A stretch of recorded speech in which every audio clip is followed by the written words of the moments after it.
हमें अब गुण पर एक गुण नहीं,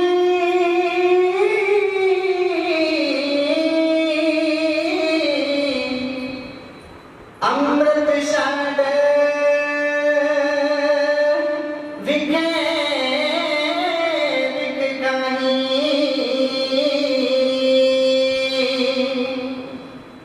माया मोह परम में भूले,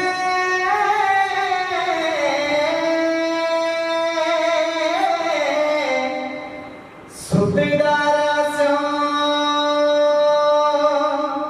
प्रीत लगाई। एक उद्यम पंथ सुनियो गुर संगत,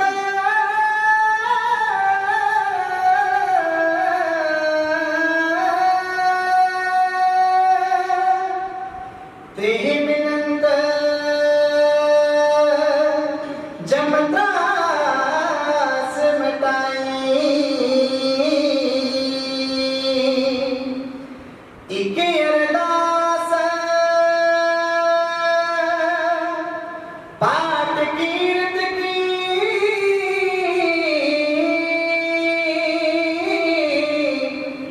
गुरु रामदास राखो शरणाई।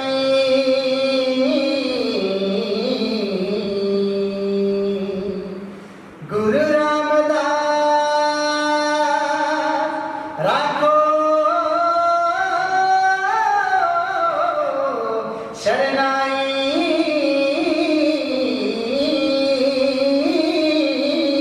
सूरा सुबह चंगी जो नया दिन गीत,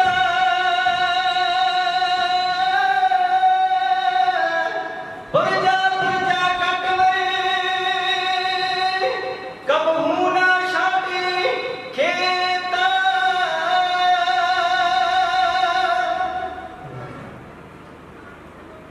लाया बूटा पंचम गुर ने आप शहादत है, सिखा की 30 बूटे दी सदा इबादत है।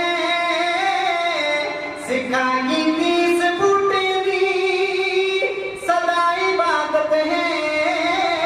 ओ ना जुल्म दी लड़ना सदा जानूर शाही दादा, बिरथा कभी न जावे दुनिया खून शाही दादा। बिरथा कभी न जावे दुनिया खून शाही दादा। लाया बूटा पंचम गुर ने आप शहादत है, सिखा की 30 बूटे दी सदा इबादत है। सिखा की 30 बूटे दी सदा इबादत है।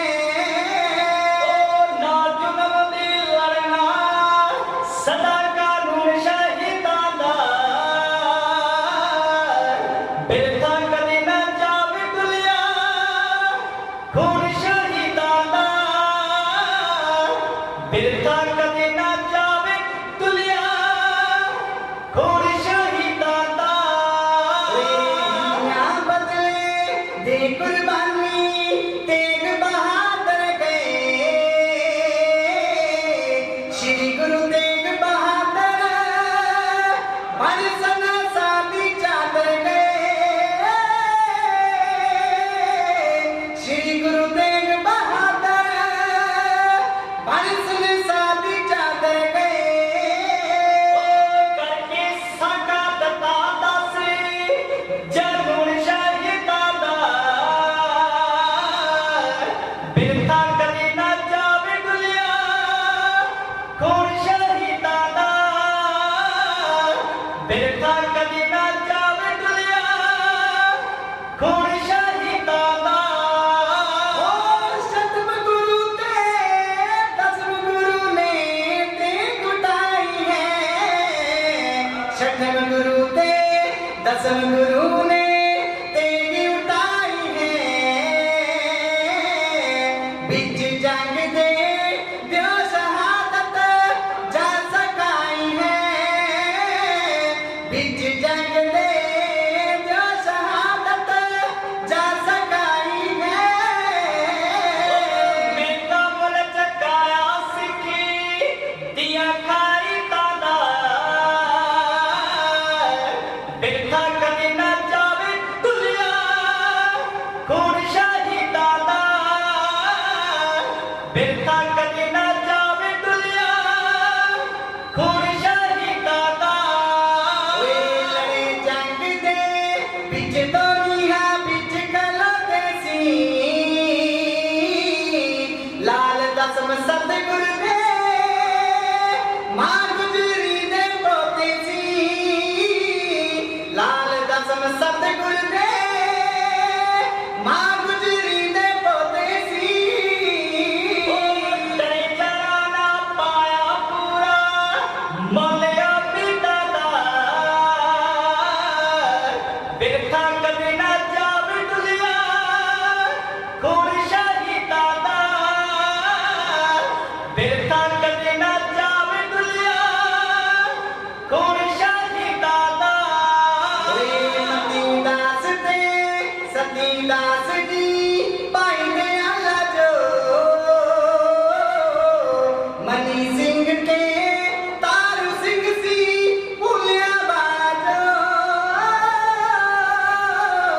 मनी सिंह के तारू सिंह सी भूलिया बाजो। बाबा दी बसेंग दी वर्गी अमर मारी दादा, बिरथा कदी ना जावे दुलिया खून शाही दादा, बिरथा कदी ना जावे दुलिया खून शाही दादा।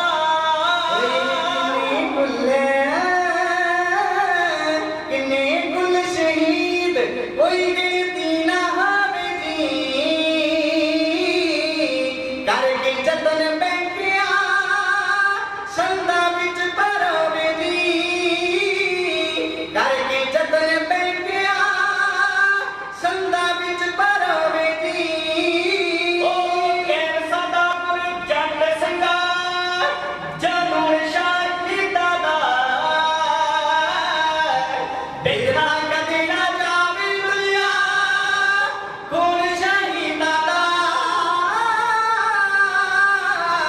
बिरथा कदी ना जावे दुलिया खून शाही दादा।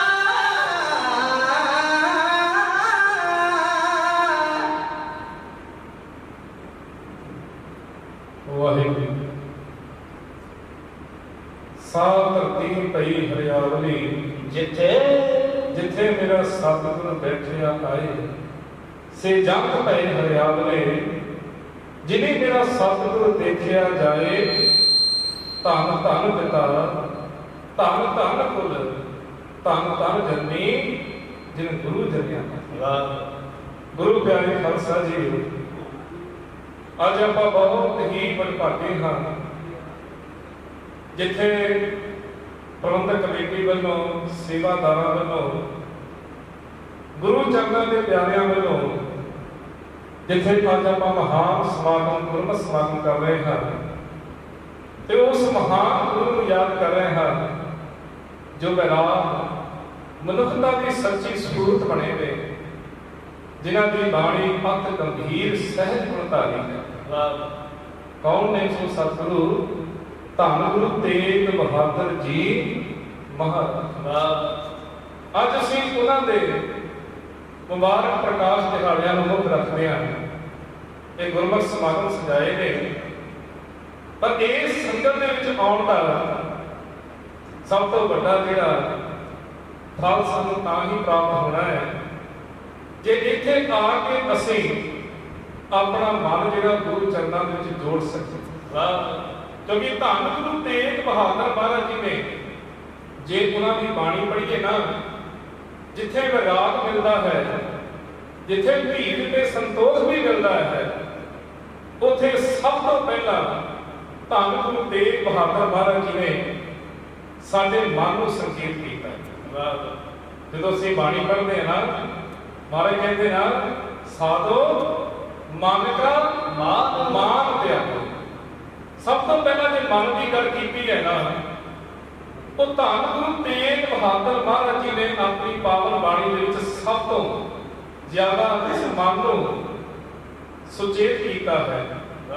ਤੇ ਗੁਰੂ ਪਿਆਰਿਓ, ਸੱਚ ਜਾਣੋ, ਜਦੋਂ ਆਪਾਂ ਗੁਰੂ ਦੀ ਸੰਗਤ ਕਰਦੇ ਆ ਨਾ, ਤੇ ਸਭ ਤੋਂ ਪਹਿਲਾਂ ਇਹ ਗੁਰਮਤਿ ਦਾ ਧਾਰਮਿਕ ਦੁਨੀਆ ਦਾ ਅਸੂਲ ਹੀ ਇਹ ਹੈ ਕਿ ਜਿਹੜਾ ਸਾਡਾ ਮਨ ਹੈ ਉਹ ਗੁਰੂ ਚਰਨਾਂ ਦੇ ਵਿੱਚ ਜ਼ਰੂਰ ਟਿਕਣਾ ਚਾਹੀਦਾ। ਕਿਉਂਕਿ ਜਿੰਨਾ ਸਮਾਂ ਵੀ ਆਪਾਂ ਕੋਈ ਸੰਗਤ ਵਿੱਚ ਬਿਤਾਉਣਾ ਹੈ ਨਾ, ਇੱਥੇ ਆਇਆ ਦਾ ਸਾਡਾ ਤਾਂ ਹੀ ਸਮਾਂ ਸਫਲਾ ਗਿਣਿਆ ਜਾਣਾ, ਇਹ ਘੜੀਆਂ ਸਫਲਾ ਗਿਣੀਆਂ ਜਾਣੀਆਂ ਜੇ ਸਾਡਾ ਮਨ ਗੁਰੂ ਚਰਨਾਂ ਦੇ ਵਿੱਚ ਜੁੜ ਕੇ ਆਪਣੀ ਮਨ ਨੂੰ ਤਿਆਗ ਕੇ, ਕਿਉਂਕਿ ਮਹਾਰਾਜ ਕਹਿ ਰਹੇ ਨਾ, ਸਾਧੋ ਮਨ ਦਾ ਮਾਨ ਤਿਆਗ। ਮਹਾਰਾਜ ਕਹਿੰਦੇ ਨੇ ਕਿ ਆਪਣੇ ਮਨ ਦੇ ਮਾਨ ਨੂੰ, ਕਿਉਂਕਿ ਮਾਨ ਜਿਹੜਾ ਹੈ ਉਹ ਬਹੁਤ ਵੱਡਾ ਹੰਕਾਰ ਦਾ ਰੂਪ ਧਾਰਨ ਕਰ ਲੈਂਦਾ ਹੈ, ਤੇ ਜਿਹੜਾ ਹੰਕਾਰੀ ਹੋ ਜਾਂਦਾ ਹੈ, ਜਿਹੜਾ ਆਪਣੀ ਹਉਮੈ ਹੰਕਾਰ ਵਿੱਚ ਭਰ ਜਾਂਦਾ ਹੈ, ਉਸ ਭਰੇ ਦੇ ਵਿੱਚ ਹੋਰ ਪਾਣੀ ਨਹੀਂ ਪਾਇਆ ਜਾ ਸਕਦਾ। ਕਿਉਂਕਿ ਜਿਹੜਾ ਕਹਿੰਦੇ ਨਾ ਕਿ ਮੈਂ ਬਹੁਤ ਵੱਡਾ ਗਿਆਨੀ ਆ, ਉਸ ਨੂੰ ਹੋਰ ਗਿਆਨ ਨਹੀਂ ਦਿੱਤਾ ਜਾ ਸਕਦਾ। ਤੇ ਜਿਹੜਾ ਕਹਿੰਦਾ ਕਿ ਮੇਰਾ ਹੀ ਸਭ ਕੁਝ ਕੀਤਾ, ਮੇਰਾ ਸਭ ਕੁਝ ਕੀਤਾ ਹੋਇਆ ਤੇ ਮੇਰੇ ਹੁਕਮ ਅੰਦਰ ਹੀ ਸਭ ਕੁਝ ਚੱਲਣਾ, ਫਿਰ ਉਹਨੂੰ ਇਸ ਦਰ ਤੋਂ ਕੁਝ ਨਹੀਂ ਪ੍ਰਾਪਤ ਹੁੰਦਾ। ਇੱਥੇ ਪ੍ਰਾਪਤ ਉਹਨੂੰ ਹੋਇਆ ਜਿਹਨੇ ਤੇਰਾ ਤੇਰਾ ਕਹਿਣਾ ਸਿੱਖਿਆ। ਧੰਨ ਗੁਰੂ ਨਾਨਕ ਦੇਵ ਮਹਾਰਾਜ ਜੀ ਨੇ ਤੇਰਾ ਤੇਰਾ ਦਾ ਹੀ ਹੁਕਾ ਲਾਇਆ। ਮਹਾਰਾਜ ਕਹਿੰਦੇ ਸਭ ਕੁਝ ਤੇਰਾ, ਆਪ ਵੀ ਤੇਰਾ, ਇਹ ਸਰੀਰ ਵੀ ਤੇਰਾ, ਇਹ ਜੀਵਨ ਵੀ ਤੇਰਾ, ਸਭ ਕੁਝ ਤੇਰਾ ਹੀ ਤੇਰਾ ਕਹਿੰਦੇ। ਤੇ ਗੁਰੂ ਪਿਆਰਿਓ, ਧੰਨ ਗੁਰੂ ਤੇਗ ਬਹਾਦਰ ਮਹਾਰਾਜ ਜੀ ਕਹਿ ਰਹੇ ਨੇ ਕਿ ਆਪਣੇ ਮਨ ਦੇ ਹੰਕਾਰ ਨੂੰ ਛੱਡ ਦੇ। ਜਿਸ ਨੂੰ ਕਿ ਮਨ ਦਾ ਹੰਕਾਰ ਹੈ ਨਾ, ਉਹਨੇ ਆਪਣੇ ਮਨੁੱਖੀ ਜਾਮੇ ਦੇ ਵਿੱਚੋਂ ਕੁਝ ਨਹੀਂ ਕੱਢਿਆ। ਉਹਦਾ ਜਨਮ ਇੱਥੋਂ ਗ੍ਰੰਥਾ ਹੀ ਚਲੇ ਗਿਆ। ਅਸੀਂ ਸ਼ਲੋਕ ਪੜ੍ਹਦੇ ਆ ਨਾ, ਜਿਹਨਾਂ ਨੂੰ ਅਸੀਂ ਭੋਗ ਦੇ ਸ਼ਲੋਕ ਵੀ ਕਹਿੰਦੇ ਆ, ਉਹਨਾਂ ਸ਼ਲੋਕਾਂ ਦੀ ਆਰੰਭਤਾ ਦੇ ਵਿੱਚ ਮਹਾਰਾਜ ਜੀ ਨੇ ਸਭ ਤੋਂ ਪਹਿਲਾਂ ਇਹੀ ਸ਼ਲੋਕ ਉਚਾਰਨ ਕੀਤਾ ਕਿ ਗੁਣ ਗੋਬਿੰਦ ਗਾਇਓ ਨਹੀਂ, ਜਨਮ ਅਕਾਰਥ ਹੀ। ਮਹਾਰਾਜ ਕਹਿੰਦੇ ਪਿਆਰਿਆ, ਜਿਸ ਜਾਮੇ ਵਿੱਚ ਆ ਕੇ ਤੂੰ ਉਸ ਪਰਮੇਸ਼ਰ ਪਰਮਾਤਮਾ ਦਾ ਮਹਿਮਾ ਜਾਂ ਗੁਣ ਨਹੀਂ ਨਾ ਗਾਇਆ, ਫਿਰ ਤੇਰਾ ਇਹ ਜਾਮਾ ਬਿਰਥਾ ਚਲਾ ਗਿਆ। ਇਹਦਾ ਅਰਥ ਬਹੁਤ ਵੱਡਾ ਸੀ। ਸੱਚ ਜਾਣਿਓ, ਆਪਾਂ ਮਨੁੱਖੀ ਜਾਮੇ ਤੇ ਬੈਠੇ ਆ ਨਾ, 84 ਲੱਖ ਅਸੀਂ ਜੂਨਾਂ ਗਈਆਂ ਨੇ, ਤੇ ਸਭ ਤੋਂ ਸਰਮੋਰ ਜਿਹੜੀ ਹੈ ਉਹ ਮਨੁੱਖੀ ਜਾਮਾ ਗਿਣਿਆ ਗਿਆ। ਇਹ ਆਖਰੀ ਪੌੜੀਆਂ ਨਾਲ 84 ਪੌੜੀਆਂ ਦੇ ਵਿੱਚੋਂ। ਤੇ ਸੱਚ ਜਾਣਿਓ ਪਿਆਰਿਓ, ਇਹਦੇ ਅੰਦਰ ਦੋਨੋਂ ਰਾਹ ਨੇ ਸਾਡੇ ਲਈ। ਇੱਕ ਪਾਸੇ ਪ੍ਰਮਾਤਮਾ ਦਾ ਸੱਚਖੰਡ ਹੈ, ਉਹਦਾ ਨਾਮ ਹੈ, ਉਹਦੀ ਰਹਿਮਤ ਹੈ, ਉਹਦੀ ਬਖਸ਼ਿਸ਼ ਹੈ, ਤੇ ਦੂਸਰੇ ਪਾਸੇ ਸਾਡੇ ਮਨ ਦਾ ਹੰਕਾਰ ਹੈ। ਅਸੀਂ ਇਹ ਦੇਖਣਾ ਕਿ ਅਸੀਂ ਕਿਹਨੂੰ ਛੱਡਣਾ ਤੇ ਕਿਹਨੂੰ ਪਾਉਣਾ ਹੈ। ਤੇ ਜੇ ਧੰਨ ਗੁਰੂ ਤੇਗ ਬਹਾਦਰ ਮਹਾਰਾਜ ਜੀ ਨੂੰ ਅਸੀਂ ਯਾਦ ਕਰਨਾ ਹੈ, ਉਹਨਾਂ ਦੇ ਜੀਵਨ ਦੇ ਵਿੱਚੋਂ ਕੁਝ ਨਾ ਕੁਝ ਆਪਣੀਆਂ ਝੋਲੀਆਂ ਦੇ ਵਿੱਚ ਪਵਾ ਕੇ ਲੈ ਕੇ ਜਾਣਾ ਹੈ, ਤੇ ਸਾਨੂੰ ਉਹਨਾਂ ਦੀ ਬਾਣੀ ਦੇ ਨਾਲ ਜੁੜਨਾ ਪਵੇਗਾ। ਉਹਨਾਂ ਦੇ ਬਾਣੀ ਦੇ ਅਰਥ ਸਮਝਣੇ ਪੈਣਗੇ। ਤੇ ਮਹਾਰਾਜ ਜੀ ਨੇ ਸਭ ਤੋਂ ਪਹਿਲਾਂ ਹੀ ਸਾਨੂੰ ਉਪਦੇਸ਼ ਕਰ ਦਿੱਤਾ ਕਿ ਪਿਆਰਿਓ, ਜਿਹਨੇ ਗੁਣ ਗੋਬਿੰਦ ਗਾਇਓ ਨਹੀਂ, ਜਦ ਅਕਾਲ ਫਕੀਰ। ਮਹਾਰਾਜ ਕਹਿੰਦੇ ਕਿਸੇ ਕੰਮ ਦਾ ਨਹੀਂ ਜੀਵਨ। ਹੁਣ ਅਸੀਂ ਇੱਥੇ ਸਵਾਲ ਕਰ ਸਕਦੇ ਹਾਂ, ਮਹਾਰਾਜ ਜੀ, ਇਹ ਪਰਮਾਤਮਾ ਜੀਵਨ ਦੀਆਂ ਸਾਰੀਆਂ ਜ਼ਿੰਮੇਵਾਰੀਆਂ ਨਿਭਾ ਰਹੇ ਆ, ਸਾਰਾ ਕੁਝ ਕਰ ਰਹੇ ਆ, ਆਪਣੇ ਬੱਚਿਆਂ ਨੂੰ ਪਾਲ ਰਹੇ ਆ, ਆਪਣੇ ਕੰਮ ਧੰਦੇ ਵੀ ਕਰ ਰਹੇ ਆ, ਫਿਰ ਮਹਾਰਾਜ ਤੁਸੀਂ ਇਹ ਕਿਉਂ ਕਹਿ ਰਹੇ ਹੋ ਕਿ ਜਨਮ ਬਿਰਥਾ ਜਾ ਰਿਹਾ? ਤੇ ਮਹਾਰਾਜ ਸਾਨੂੰ ਸਮਝਾਉਂਦੇ ਹੋ ਪਿਆਰਿਆ, ਦੇਖ ਸਭ ਕੁਝ ਚੰਗਾ ਹੈ, ਕਿਉਂਕਿ ਗੁਰੂ ਨਾਨਕ ਦੀ ਗੁਰਮਤਿ ਤੇ ਗੁਰੂ ਨਾਨਕ ਦੀ ਸਿੱਖੀ ਨੇ ਇਹੋ ਉਪਦੇਸ਼ ਕੀਤਾ ਹੈ ਕਿ ਅਸੀਂ ਆਪਣੇ ਜ਼ਿੰਮੇਵਾਰੀਆਂ ਤੋਂ ਦੂਰ ਨਹੀਂ ਭੱਜਣਾ, ਕਿਤੇ ਜੰਗਲਾਂ ਦੇ ਵਿੱਚ, ਕਿਤੇ ਗੁਫਾਵਾਂ ਦੇ ਵਿੱਚ ਤੁਰੇ ਨਹੀਂ ਫਿਰਨਾ। ਪਰ ਉਹਦੇ ਨਾਲ ਨਾਲ ਇੱਕ ਉਪਦੇਸ਼ ਇਹ ਵੀ ਹੈ ਕਿ ਅਸੀਂ ਉਸ ਪਰਮੇਸ਼ਰ ਦੀ ਬੰਦਗੀ ਵੀ ਕਰਨੀ ਹੈ, ਉਸ ਵਾਹਿਗੁਰੂ ਅਕਾਲ ਪੁਰਖ ਨੂੰ ਵੀ ਨਹੀਂ ਭੁੱਲਣਾ। ਤੇ ਆਓ ਪਿਆਰਿਓ, ਜਿੰਨਾ ਵੀ ਸਮਾਂ ਅੱਜ ਆਪਾਂ ਕੱਢਿਆ, ਗੁਰੂ ਦੀ ਸੰਗਤ ਕਰ ਰਹੇ ਨਾ ਤੇ ਸੰਗਤ ਭਾਗਾ ਵਾਲੇ ਨੂੰ ਪ੍ਰਾਪਤ ਹੁੰਦੀ ਹੈ। ਇਸ ਲਈ ਜਿੰਨੇ ਵੀ ਸੱਜ ਬੈਠੇ ਹੋ ਸਾਰਿਆਂ ਨੇ ਆਪਣੇ ਮਨ ਚਿੱਤ ਨੂੰ ਇਕਾਗਰ ਕਰਨਾ ਹੈ। ਇੱਕ ਅਰਦਾਸ ਹੋਣੀ ਚਾਹੀਦੀ ਹੈ ਸਾਡੇ ਮਨ ਅੰਦਰ ਕਿ ਪਾਤਸ਼ਾਹ ਠੀਕ ਹੈ ਆਪਣੇ ਜੀਵਨ ਦੇ ਅੰਦਰ ਬੜੀਆਂ ਭੁੱਲਾਂ ਕੀਤੀਆਂ ਹੋਣਗੀਆਂ ਸੀ, ਪਰ ਤੁਸੀਂ ਬਖਸ਼ਣਹਾਰੇ ਜੋ ਸ਼ਰਨ ਆਵੇ ਇਸ ਕੰਠ ਲਾਵੇ ਹਰਦਿਤ ਸੁਆਮੀ ਸੋ। ਮਹਾਰਾਜ ਕਹਿੰਦੇ ਨਾ ਫਰਮਾਨ ਵੀ ਹੈ ਮਹਾਰਾਜ ਦਾ, ਤੇ ਅਸੀਂ ਵੀ ਇਹ ਅਰਦਾਸ ਕਰਦੇ ਹਾਂ ਆਪਣੇ ਮਨਾਂ ਦੇ ਵਿੱਚ। ਸੱਚ ਜਾਣਿਓ ਧੰਨ ਗੁਰੂ ਤੇਗ ਬਹਾਦਰ ਮਹਾਰਾਜ ਜੀ ਦੇ ਕਰਨੀ ਨਾਮੇ ਉਹਨਾਂ ਦੇ ਰੂਹਾਨੀ ਜੀਵਨ ਦੇ ਵਿੱਚੋਂ ਜੇ ਕੁਝ ਅਸੀਂ ਸਮਝਣਾ ਹੈ ਤੇ ਜੇ ਕੁਝ ਆਪਣੀ ਝੋਲੀ ਦੇ ਵਿੱਚ ਪਾਉਣਾ ਹੈ, ਪਾਈ ਹੋ ਸਕਦਾ ਹੈ ਜਿਹੜੀ ਗੁਰੂ ਦੀ ਮਹਿਮਾ ਨੂੰ ਜਾਣਦਾ ਹੈ। ਕਿਉਂਕਿ ਗੁਰੂ ਦੇ ਕਰਨੀ ਨਾਮੇ ਇਹ ਦੁਨਿਆਵੀ ਹਿਸਾਬ ਕਿਤਾਬ ਦੇ ਵਿੱਚ ਨਹੀਂ ਆਉਂਦੇ, ਇਹ ਰੂਹਾਨੀਅਤ ਦੀਆਂ ਗੱਲਾਂ ਨੇ। ਤੇ ਗੁਰੂ ਪਿਆਰਿਓ ਰੂਹਾਨੀਅਤ ਕੋਈ ਸਮਝਦਾ ਹੈ ਜਿਹੜਾ ਗੁਰਮਤਿ ਪਿਆਰਾ ਹੋਵੇ, ਜਿਹੜੇ ਗੁਰੂ ਦੀ ਮੱਤ ਧਾਰਨ ਕੀਤੀ ਹੋਵੇ। ਸੋ ਆਓ ਪਿਆਰਿਓ ਜਿੰਨੇ ਵੀ ਆਪਾਂ ਜੀਵ ਸੱਜ ਬੈਠੇ ਆ ਅੱਜ ਬਣ ਕੇ ਦੇਵਤਿਆਂ ਦੇ ਸਰੂਪ ਗੁਰੂ ਚਰਨਾਂ ਦੇ ਭੌਰੇ ਤੇ ਉਹਨਾਂ ਦਾ ਪ੍ਰੇਮ ਪ੍ਰਾਪਤ ਕਰਨ ਲਈ ਜਿੰਨੀ ਵੀ ਸੰਗਤ ਸੱਜ ਬੈਠੀ ਹੈ, ਆਓ ਗੁਰੂ ਕਲਗੀਧਰ ਪਾਤਸ਼ਾਹ ਜੀ ਮਹਾਨ ਬਖਸ਼ਿਸ਼ ਨੂੰ ਪ੍ਰਾਪਤ ਕਰੀਏ। ਕਿਉਂਕਿ ਮਹਾਰਾਜ ਜੀ ਨੇ ਸਾਨੂੰ ਇਹ ਬਖਸ਼ਿਸ਼ ਦਿੱਤੀ ਕਿ ਅਸੀਂ ਵਾਹਿਗੁਰੂ ਗੁਰੂ ਮੰਤਰ ਦੇ ਨਾਲ ਆਪਣੇ ਚਿੱਤ ਨੂੰ ਜੋੜ ਸਕੀਏ, ਆਪਣੇ ਮਨ ਨੂੰ ਜੋੜ ਸਕੀਏ। ਕਿਉਂਕਿ ਗੁਰੂ ਨਾਨਕ ਦੇਵ ਮਹਾਰਾਜ ਜੀ ਜਿਸ ਵੇਲੇ ਤੁਰ ਅਕਾਲ ਦੇ ਵਿੱਚੋਂ ਉਸ ਉਪਦੇਸ਼ ਨੂੰ ਉਸ ਸੱਚ ਨੂੰ ਲੈ ਕੇ ਆਏ ਤਾਂ ਉਹਨਾਂ ਨੇ ਸਾਨੂੰ ਇਸ ਦੁਨੀਆ ਦੇ ਉੱਤੇ ਇਸ ਦੁਨੀਆ ਦਾ ਭਲਾ ਕਰਨ ਦੇ ਲਈ ਸਾਨੂੰ ਸਭ ਤੋਂ ਪਹਿਲਾਂ ਵਾਹਿਗੁਰੂ ਗੁਰੂ ਮੰਤਰ ਹੀ ਦਿੱਤਾ ਹੈ। ਤੇ ਆਓ ਪਿਆਰਿਓ ਅਸੀਂ ਵੀ ਉਸ ਵਾਹਿਗੁਰੂ ਗੁਰੂ ਮੰਤਰ ਨੂੰ ਆਪਣੇ ਹਿਰਦੇ ਅੰਦਰ ਧਾਰਨ ਕਰ ਸਕੀਏ। ਕਿਉਂਕਿ ਹੁਣੇ ਆਪਾਂ ਰਹਿਰਾਸ ਸਾਹਿਬ ਜੀ ਦੀ ਪਾਵਨ ਬਾਣੀ ਸਰਵਣ ਕੀਤੀ ਹੈ, ਜਿੱਥੇ ਧੰਨ ਗੁਰੂ ਅਰਜਨ ਦੇਵ ਪਾਤਸ਼ਾਹ ਜੀ ਕਹਿ ਰਹੇ ਨੇ ਅੰਤਰ ਗੁਰ ਆਰਾਧਨਾ ਜਿਹਮਾ ਜਪ ਨਾਉ। ਉਹ ਪਿਆਰਿਆ ਸੰਗ ਬੈਠਿਆ ਬੈਠੀ ਐਸਾ ਕਿ ਤੇਰੇ ਹਿਰਦੇ ਦੇ ਉੱਤੇ ਵਾਹਿਗੁਰੂ ਗੁਰੂ ਮੰਤਰ ਹੋਵੇ ਤੇ ਉਸ ਤੋਂ ਬਾਅਦ ਤੇਰੀਆਂ ਅੱਖਾਂ ਜਿਹੜੀਆਂ ਨੇ ਉਹ ਸਤਿਗੁਰਾਂ ਦੇ ਦਰਸ਼ਨ ਕਰਦੀਆਂ ਹੋਣ, ਤੇਰੀ ਜੀਭਾਂ ਤੇ ਵਾਹਿਗੁਰੂ ਦਾ ਨਾਮ ਹੋਵੇ ਤਾਂ ਤੇਰੀ ਸੰਗਤ ਪ੍ਰਮਾਣ ਹੈ। ਸੋ ਆਓ ਗੁਰੂ ਦੇ ਉਪਦੇਸ਼ਾਂ ਦੇ ਉੱਤੇ ਪਹਿਰਾ ਦਿੰਦਿਆਂ ਹੋਇਆ ਜਿੰਨੀ ਵੀ ਸੰਗਤ ਸੱਜ ਬੈਠੀ ਹੈ ਸਾਰਿਆਂ ਨੇ ਇੱਕ ਵਾਰੀ ਕਹਿੰਦੇ ਦੋ ਵਾਰੀ ਵਾਹਿਗੁਰੂ ਦਾ ਸਿਮਰਨ ਕਰਨਾ ਹੈ। ਗੁਰੂ ਪਿਆਰਿਓ ਇਸ ਨੂੰ ਮੇਰਾ ਹੁਕਮ ਨਾ ਜਾਣਨਾ, ਇਹ ਨਾ ਕੋਈ ਕਹੇ ਕਿ ਖਰੇ ਇਹ ਕਹਿ ਰਿਹਾ, ਕਿਉਂਕਿ ਆਪਾਂ ਸਾਰੇ ਸੂਝਵਾਨ ਸੱਜਣ ਸਰੋਤੇ ਬੈਠੇ ਆ। ਅਸੀਂ ਜਾਣਦੇ ਆ ਕਿ ਗੁਰੂ ਘਰ ਦਾ ਜਦੋਂ ਦੀਵਾਨ ਸਜਦਾ ਹੈ ਨਾ ਉਹਦਾ ਪਹਿਲਾ ਅਸੂਲ ਫਤਿਹ ਤੋਂ ਸ਼ੁਰੂ ਹੁੰਦਾ ਹੈ। ਇਹ ਬਖਸ਼ਿਸ਼ਾਂ ਨੇ ਮਹਾਰਾਜ ਦੀਆਂ। ਅੱਜ ਅਸੀਂ ਜਿਹਨਾਂ ਬਖਸ਼ਿਸ਼ਾਂ ਨੂੰ ਵਿਸਾਰਦੇ ਜਾ ਰਹੇ ਹਾਂ। ਗੁਰੂ ਪਿਆਰਿਓ ਅਸੀਂ ਜਦੋਂ ਕਹਿੰਦੇ ਆ ਨਾ ਜੋ ਬੋਲੇ ਸੋ ਨਿਹਾਲ, ਇਹ ਬਖਸ਼ਿਸ਼ ਸੀ ਕਿ ਜਿਹੜਾ ਬੋਲੇ ਉਹ ਨਿਹਾਲ ਹੋ ਜਾਵੇ। ਤੇ ਨਿਹਾਲ ਤੋਂ ਵੱਡੀ ਕਿਰਪਾ ਹੀ ਹੋਰ ਕੋਈ ਨਹੀਂ, ਨਿਹਾਲ ਤੋਂ ਵੱਡੀ ਕਿਰਪਾ ਕੋਈ ਹੋਰ ਨਹੀਂ।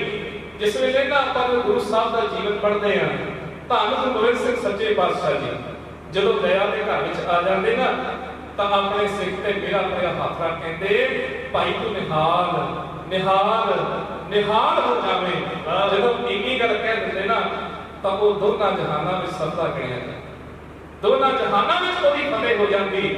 ਇਹ ਮਹਾਰਾਜ ਜੀ ਨੇ ਸਾਨੂੰ ਨਿਹਾਲ ਕਰਨ ਲਈ ਇਹ ਜੋ ਮਹਾਰਾਜ ਦੀ ਬਖਸ਼ਿਸ਼ ਹੈ, ਰਹਿਮਤ ਹੈ। ਸੋ ਆਓ ਪਿਆਰਿਓ ਬਹੁਤਾ ਸਮਾਂ ਆਪਾਂ ਗੁਰੂ ਦੀ ਵਿਚਾਰਧਾਰਾ ਨਾਲ ਜੁੜਨਾ, ਪਰ ਉਸ ਤੋਂ ਪਹਿਲਾਂ ਸਾਡੀ ਮਨਬਿਰਤੀ ਗੁਰੂ ਚਰਨਾਂ ਵਿੱਚ ਲਿਖੀ ਹੋਵੇ। ਸੋ ਆਓ ਸਾਰਿਆਂ ਨੇ ਇੱਕ ਵਾਰੀ ਕਹਿਣ ਤੇ ਦੋ ਵਾਰੀ ਵਾਹਿਗੁਰੂ ਦਾ ਸਿਮਰਨ ਕਰਦੇ ਆ। ਆਖੋ ਜੀ ਵਾਹਿਗੁਰੂ ਜੀ ਕਾ ਖਾਲਸਾ ਵਾਹਿਗੁਰੂ ਜੀ ਕੀ ਫਤਿਹ। ਸੋ ਗੁਰੂ ਪਿਆਰੇ ਖਾਲਸਾ ਜੀ ਧੰਨ ਗੁਰੂ ਤੇਗ ਬਹਾਦਰ ਮਹਾਰਾਜ ਜੀ ਜਿਨ੍ਹਾਂ ਦਾ ਆਗਮਨ ਉਸ ਪਾਵਨ ਪਵਿੱਤਰ ਧਰਤੀ ਤੇ ਹੋਇਆ, ਉਹ ਧਰਤੀ ਜਿਸ ਦੇ ਬਾਰੇ ਧੰਨ ਗੁਰੂ ਅਰਜਨ ਦੇਵ ਸੱਚੇ ਪਾਤਸ਼ਾਹ ਜੀ ਕਹਿੰਦੇ ਨੇ ਜਿੱਥੇ ਸਭੇ ਥਾਵ ਨਹੀਂ ਨਹੀਂ ਤੁਲਜੇ, ਜਿੱਥੇ ਰੂਹਾਨਤ ਦੀਆਂ ਤਰੰਗਾਂ ਉੱਠਦੀਆਂ ਨੇ, ਜਿੱਥੇ ਅੰਮ੍ਰਿਤ ਸਰੋਵਰ ਦੇ ਵਿੱਚ ਸੰਗਤਾਂ ਇਸ਼ਨਾਨ ਕਰਕੇ ਗੁਰਬਾਣੀ ਦੀ ਰੂਹਾਨੀਅਤ ਨੂੰ ਪ੍ਰਾਪਤ ਕਰਦੀਆਂ ਨੇ, ਉਹ ਪਾਵਨ ਪਵਿੱਤਰ ਧਰਤੀ ਜਿੱਥੇ ਧੰਨ ਗੁਰੂ ਰਾਮਦਾਸ ਮਹਾਰਾਜ ਜੀ ਦੀ ਕਿਰਪਾ ਹੋਈ। ਤੇ ਗੁਰੂ ਪਿਆਰਿਓ ਸੱਚ ਜਾਣਿਓ ਪਹਿਲਾਂ ਉਸ ਧਰਤੀ ਦਾ ਨਾਮ ਰੱਖਿਆ ਚੱਕ ਗੁਰੂ ਘਰ, ਫਿਰ ਗੁਰੂ ਘਰ ਚੱਕ, ਫਿਰ ਅੱਜ ਅਸੀਂ ਸਾਰੇ ਹੀ ਜਾਣਦੇ ਹਾਂ ਸ੍ਰੀ ਅੰਮ੍ਰਿਤਸਰ ਸਾਹਿਬ। ਗੁਰੂ ਪਿਆਰਿਓ, ਅੰਮ੍ਰਿਤਸਰ ਸਾਹਿਬ ਦੀ ਉਹ ਪਾਵਨ ਪਵਿੱਤਰ ਧਰਤੀ ਜਿੱਥੇ ਸਤਿਗੁਰਾਂ ਦਾ ਆਗਮਨ ਹੁੰਦਾ ਹੈ। ਇਤਿਹਾਸਕਾਰ ਦੱਸਦੇ ਨੇ ਕਿ ਇੱਧਰ ਮੇਰੇ ਪੀੜੀ ਦੇ ਮਾਲਕ ਧੰਨ ਗੁਰੂ ਹਰਗੋਬਿੰਦ ਸੱਚੇ ਪਾਤਸ਼ਾਹ ਜੀ, ਜਿਨ੍ਹਾਂ ਦੇ ਪਹਿਲਾਂ 4 ਸਾਹਿਬਜ਼ਾਦੇ ਤੇ ਇੱਕ ਪੁੱਤਰੀ ਹੈ। ਉਹਨਾਂ ਦੇ 4 ਸਾਹਿਬਜ਼ਾਦੇ ਬਾਬਾ ਗੁਰਦਿੱਤਾ ਜੀ, ਬਾਬਾ ਅਟਲ ਰਾਏ ਜੀ, ਬਾਬਾ ਹਣੀ ਰਾਏ ਜੀ ਤੇ ਬਾਬਾ ਸੂਰਜਮਲ ਜੀ, ਤੇ ਉਹਨਾਂ ਦੀ ਇੱਕ ਪੁੱਤਰੀ ਬੀਬੀ ਬੀਰੋ। ਇਤਿਹਾਸਕਾਰ ਕਹਿੰਦੇ ਨੇ ਹੁਣ ਸਤਿਗੁਰੂ ਸੱਚੇ ਪਾਤਸ਼ਾਹ ਜੀ ਧੰਨ ਗੁਰੂ ਨਾਨਕ ਦੇਵ ਮਹਾਰਾਜ ਜੀ ਉਸ ਅਕਾਲ ਪੁਰਖ ਵਾਹਿਗੁਰੂ ਜੀ ਦੀ ਕਿਰਪਾ ਹੋਣ ਲੱਗੀ ਹੈ। ਤੇ ਕਿਰਪਾ ਹੋਈ ਕਿਹਨਾਂ ਦੇ ਵੱਸ ਆਈ? ਕਿਰਪਾ ਕਿਹਨਾਂ ਦੇ ਕੋਲ ਆਈ? ਧੰਨ ਮਾਤਾ ਨਾਨਕੀ ਜੀ। ਗੁਰੂ ਪਿਆਰਿਓ, ਸੱਚ ਜਾਣਿਓ, ਸਾਡੇ ਇਤਿਹਾਸ ਵਿੱਚ ਨਾ 3 ਵਾਰੀ ਨਾਨਕੀ ਨਾਮ ਆਇਆ ਹੈ ਜੋ ਇਤਿਹਾਸ ਵਿੱਚ ਮਿਲਦਾ ਹੈ। ਇਹ ਪਹਿਲਾ ਨਾਨਕੀ ਨਾਮ ਕੀ ਹੈ? ਇੱਕ ਹੈ ਬੇਬੇ ਨਾਨਕੀ, ਤੇ ਇੱਕ ਹੈ ਜਗਤ ਮਾਤਾ ਨਾਨਕੀ, ਤੇ ਇੱਕ ਨਾਨਕੀ। ਹੁਣ ਅਸੀਂ ਇਹ ਸਵਾਲ ਕਰ ਸਕਦੇ ਹਾਂ ਕਿ ਪਹਿਲੇ ਬੇਬੇ ਨਾਨਕੀ ਜੀ ਕੌਣ ਨੇ? ਤੇ ਸਭ ਜਾਣਦੇ ਹੋ ਜਿਹੜੇ ਗੁਰਮਤਿ ਨਾਲ ਪਿਆਰ ਕਰਦੇ ਨੇ, ਇਤਿਹਾਸ ਦੇ ਜਾਣਕਾਰ ਨੇ, ਉਹ ਜਾਣਦੇ ਨੇ ਕਿ ਬੇਬੇ ਨਾਨਕੀ ਜੀ ਕਿਹਨਾਂ ਨੂੰ ਕਿਹਾ ਜਾਂਦਾ ਹੈ। ਜਿਹੜੇ ਪਹਿਲਾਂ ਗੁਰਸਿੱਖ ਹੋਏ, ਜਿਨ੍ਹਾਂ ਨੇ ਸਭ ਤੋਂ ਪਹਿਲਾਂ ਸਿੱਖੀ ਦੇ ਅਸੂਲ ਨੂੰ ਗ੍ਰਹਿਣ ਕੀਤਾ, ਜਿਨ੍ਹਾਂ ਨੇ ਸਭ ਤੋਂ ਪਹਿਲਾਂ ਧੰਨ ਗੁਰੂ ਨਾਨਕ ਦੇਵ ਮਹਾਰਾਜ ਜੀ ਦੇ ਅੰਦਰ ਉਸ ਪਰਮੇਸ਼ਰ ਦੇ ਨੂਰ ਨੂੰ ਜਾਣਿਆ। ਕੌਣ ਨੇ? ਧੰਨ ਬਾਬਾ ਬੇਬੇ ਨਾਨਕੀ ਜੀ, ਧੰਨ ਗੁਰੂ ਨਾਨਕ ਦੇਵ ਮਹਾਰਾਜ ਜੀ ਦੇ ਵੱਡੇ ਭੈਣ।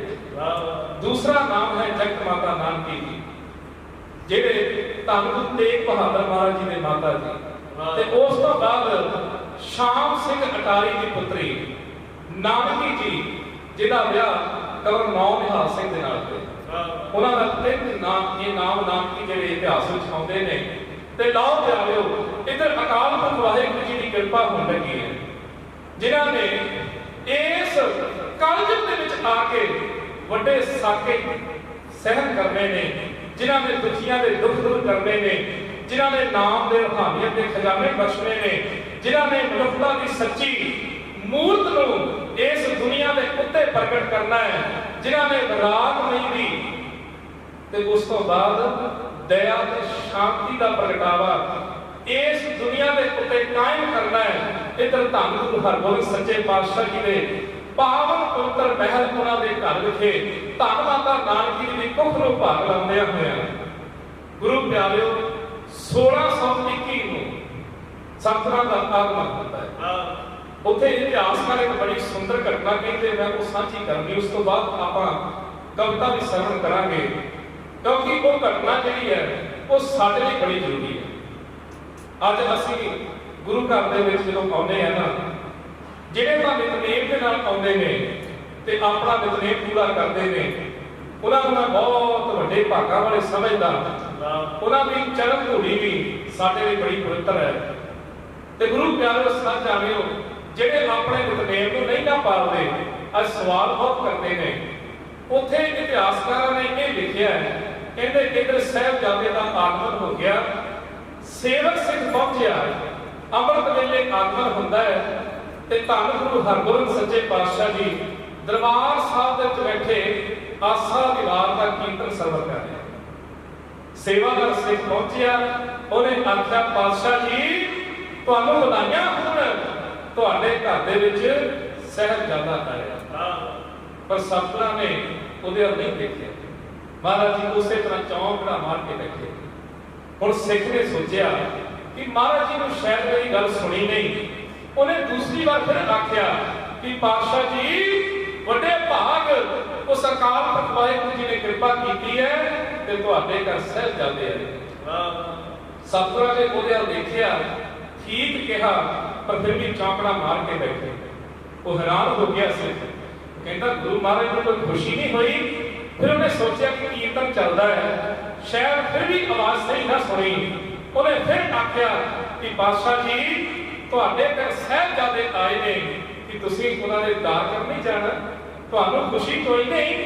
ਤੇ ਉਸ ਵੇਲੇ ਪਿਆਰਿਓ, ਧੰਨ ਗੁਰੂ ਹਰਗੋਬਿੰਦ ਸੱਚੇ ਪਾਤਸ਼ਾਹ ਜੀ ਕਹਿਣ ਲੱਗੇ, ਉਹ ਗੁਰਦੇ ਪਿਆਰਿਆ ਸਿੱਖਾ, ਦੇਖ ਤਾਂ ਸਹੀ, ਆਸਾ ਦੀਵਾਰ ਦਾ ਕੀਰਤਨ ਚੱਲ ਰਿਹਾ ਹੈ, ਧੰਨ ਗੁਰੂ ਨਾਨਕ ਦੇਵ ਮਹਾਰਾਜ ਜੀ ਉਸ ਪ੍ਰਮਾਤਮਾ ਅਕਾਲ ਪੁਰਖ ਵਾਹਿਗੁਰੂ ਜੀ ਦੀ ਮਹਿਮਾ ਆਪਣੇ ਸਿੱਖਾਂ ਨੂੰ ਸਾਨੂੰ ਸੁਣਾ ਰਹੇ ਨੇ।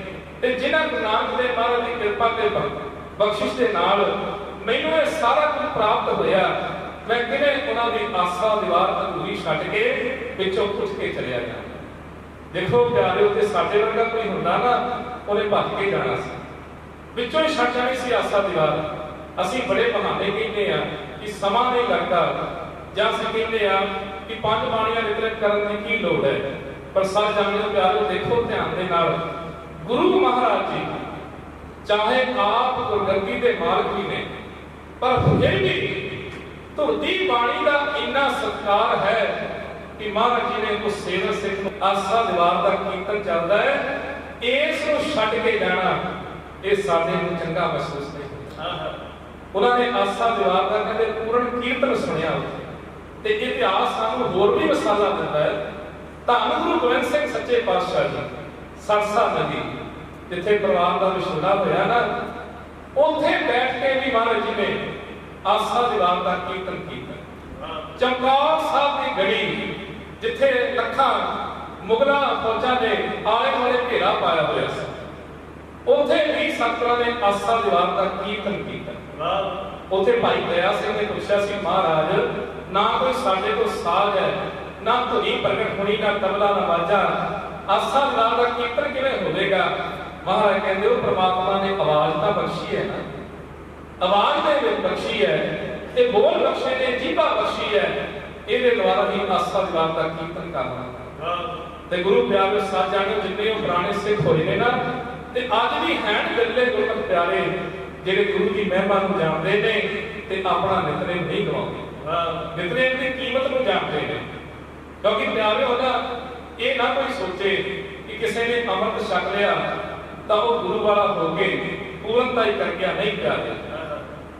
ਇਸ ਪੰਥ ਦੇ ਵਿੱਚ ਸਿੱਖ ਤੋਂ ਸ਼ੁਰੂਆਤ ਹੁੰਦੀ ਹੈ, ਤੇ ਸਿੱਖ ਤੋਂ ਸ਼ੁਰੂਆਤ ਹੋ ਕੇ ਮੰਜ਼ਿਲ ਕੀ ਹੈ?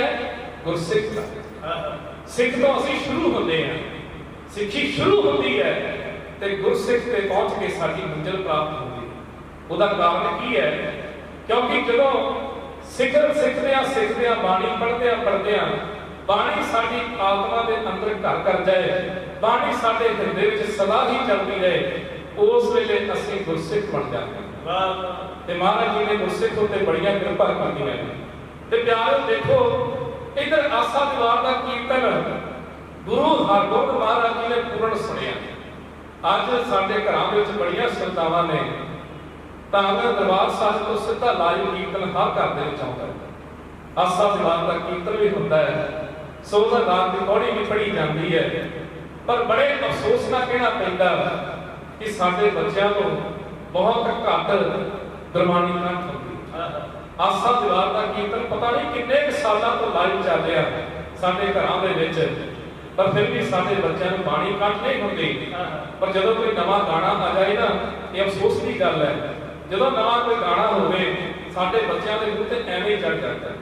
ਪਰ ਵੇਲੇ ਹੈ ਨੂੰ ਗੁਰਮਤਿ ਪਿਆਰੇ, ਲਓ ਪਿਆਰਿਓ, ਇਧਰ ਆਸਾ ਦੀਵਾਰ ਦਾ ਪਿਆਰ ਭੋਗ ਧੰਨ ਗੁਰੂ ਹਰਗੋਬਿੰਦ ਸੱਚੇ ਪਾਤਸ਼ਾਹ ਜੀ ਨਾਮ ਲੈ ਕੇ ਗੁਰੂ ਦੇ ਪਿਆਰੇ ਬਾਬਾ ਬੁੱਢਾ ਜੀ, ਭਾਈ ਗੁਰਦਾਸ ਜੀ ਤੇ ਨਾਲ ਬਾਬਾ ਬਿਧੀ ਚੰਦ ਨੂੰ ਲੈ ਕੇ ਆਪਣੇ ਮਹਿਲਾਂ ਵੱਲ ਵਧੇ ਜਾ ਰਹੇ ਨੇ। ਤੇ ਗੁਰੂ ਪਿਆਰੇ ਜਦੋਂ ਮਹਿਲਾਂ ਵੱਲ ਪਹੁੰਚੇ, ਉੱਥੇ ਆਪਣੇ ਸਾਹਿਬਜ਼ਾਦੇ ਦਰਸ਼ਨ ਕਰਕੇ ਜਿਸ ਤਰ੍ਹਾਂ ਸੰਗਤਾਂ ਦੇ ਖੁਸ਼ੀਆਂ ਸਾਂਝੀਆਂ ਕਰ ਰਹੇ ਨੇ, ਆਓ ਪਿਆਰਿਓ ਆਪਾਂ ਵੀ ਵਡਭਾਗੇ ਬਣਦਿਆਂ ਹੋਇਆ ਆਓ ਉਸ ਪ੍ਰਕਾਸ਼ ਦਿਹਾੜੇ ਦੇ ਸਮੇਂ ਨੂੰ ਆਪਣੇ ਅੱਖਾਂ ਦੇ ਸਾਹਮਣੇ ਲਿਆ ਕੇ ਜੋੜੀ ਦੇ ਕੋਲੋਂ ਗਾਉਂ ਸਰਵਣ ਕਰੀਏ।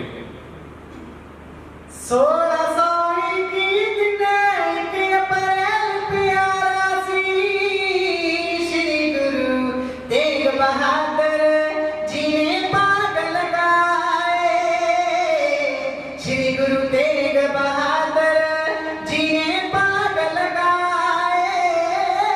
ਓ ਮਾਤਾ ਨਾਨਕ ਸਤਿਗੁਰੇ ਹਰਗੋਬਿੰਦ ਦੇ ਜਾਏ ਦੇ ਜਿੰਨਾ ਮੇਰੀ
सतगुर हर गोविंद जी ने भी शुक्र मनाए। खुशी च आके शेर जोत अकाली ने पन दान कीते लंगर गुरा दा पन दान कीते लंगर गुरा दा चल के संगता दर्श करन नूं आईयां सी। आखदे रब रूप है नानकी गोद खिड़ाए। आखदे रब रूप है नानकी गोद खिड़ाए। बारी उमर च सतगुरे बाणी ना जुड़े बैठे सी बाणी पढ़ते शास्त्र दे नाल प्यार बताया बाणी पढ़ते शास्त्र दे नाल प्यार बताया शतरंज दिया सवारी सिखी कमाल दी। पिताजी दे कोलों सिख जंग विच जोर तकाए। पिताजी दे कोलों सिख जंग विच जोर तकाए। पहली जंग आपने बाल उमर विच कीती सी 14 साल विच तेग तनिया खवाए 14 साल विच तेग तनिया खवाए 36 साल नौमी ने बैठ के विच पाले दे। सतगुर जी ने लम्मे बैठा करे लाए। सतगुर जी ने लम्मे बैठा करे लाए। कोई साहब दी सेवा माता गुजरी करदे सी मालक चौवरना ने विच बाग ते आए मालक चौवरना ने विच बाग ते आए जद सी बेड़ा टुटिया मक्कड़ शाम बाले दा। सतगुर डुबदा बेड़ा उसदा पार लगाया। सतगुर डुबदा बेड़ा उसदा पार लगाया। विच नकारे आके मक्खन शाद पालने पाके दर्शन नवा नानक सी प्रगटाया पाके दर्शन नवा नानक सी प्रगटाया करते से नारेड़ा सिमरन से संगता दी। अमन बिंदर रल के जस गुरा दा गाया। अमन बिंदर रल के जस गुरा दा गाया। अमन बिंदर रल के जस गुरा दा गाया।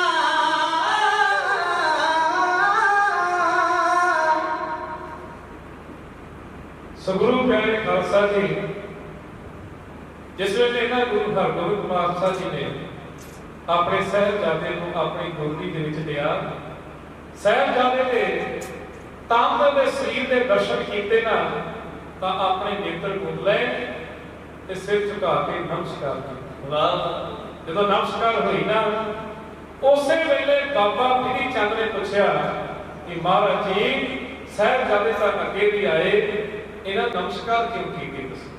ਉਲਟੀ ਗੰਗਾ ਕਿਵੇਂ ਬਹਾ ਦਿੱਤੀ? ਕਿਉਂਕਿ ਦੁਨੀਆ ਦੇ ਲੋਕ ਵੇਖਦੇ ਨੇ ਕਿ ਪਿਤਾ ਨੇ ਪੁੱਤਰ ਨੂੰ ਸੀਸ ਝੁਕਾਇਆ ਹੈ, ਪਰ ਜੇ ਰੂਹਾਨੀਅਤ ਨਾਲ ਦੇਖਿਓ ਨਾ ਪਿਆਰਿਓ, ਤਾਂ ਗੁਰੂ ਹਰਗੋਬਿੰਦ ਮਹਾਰਾਜ ਜੀ ਜਾਣਦੇ ਨੇ ਕਿ ਇਹ ਵੱਡੇ ਵਪਾਰੀ ਨੇ, ਇਹ ਦੁਖੀਆਂ ਦੇ ਦੁੱਖ ਦੂਰ ਕਰਨਗੇ। ਇਹਨਾਂ ਨੇ ਵੱਡੇ ਸਾਕੇ ਜੰਮੇ ਨੇ, ਇਹਨਾਂ ਨੇ ਦੀਨ ਧਰਮ ਦੇ ਰਖਸ਼ਕ ਕਰਨਾ ਹੈ। ਤੇ ਮਹਾਰਾਜ ਜੀ ਨੇ ਸਭ ਤੋਂ ਵੱਡੀ ਇਹਨਾਂ ਨੂੰ ਸਤਿਕਾਰ ਇਸ ਕਰਕੇ ਵੀ ਬਖਸ਼ਿਸ਼ ਕੀਤਾ ਹੈ ਕਿ ਇਹਨਾਂ ਨੇ ਗੁਰੂ ਨਾਨਕ ਦੀ ਗੱਦੀ ਦੇ ਵਾਰਸ ਬਣਨਾ। ਵਾਹ ਇਹ ਨਮਸਕਾਰ ਉਸ ਨੂੰ ਹੋਈ ਹੈ। ਤੇ ਗੁਰੂ ਪਿਆਰਿਓ ਸੱਚ ਜਾਣਿਓ, ਮਹਾਰਾਜ ਜੀ ਨੇ ਜਦੋਂ ਦਰਸ਼ਨ ਕੀਤੇ ਉਦੋਂ ਹੀ ਪਾਵਨ ਬਚਨ ਕਹੇ ਸਨ, ਦੀਨ ਰਕਸ਼ਕ ਸੰਕਟ ਹਰੇ ਸਦਾ ਯਹੀ ਪਹਿਚਾਨ।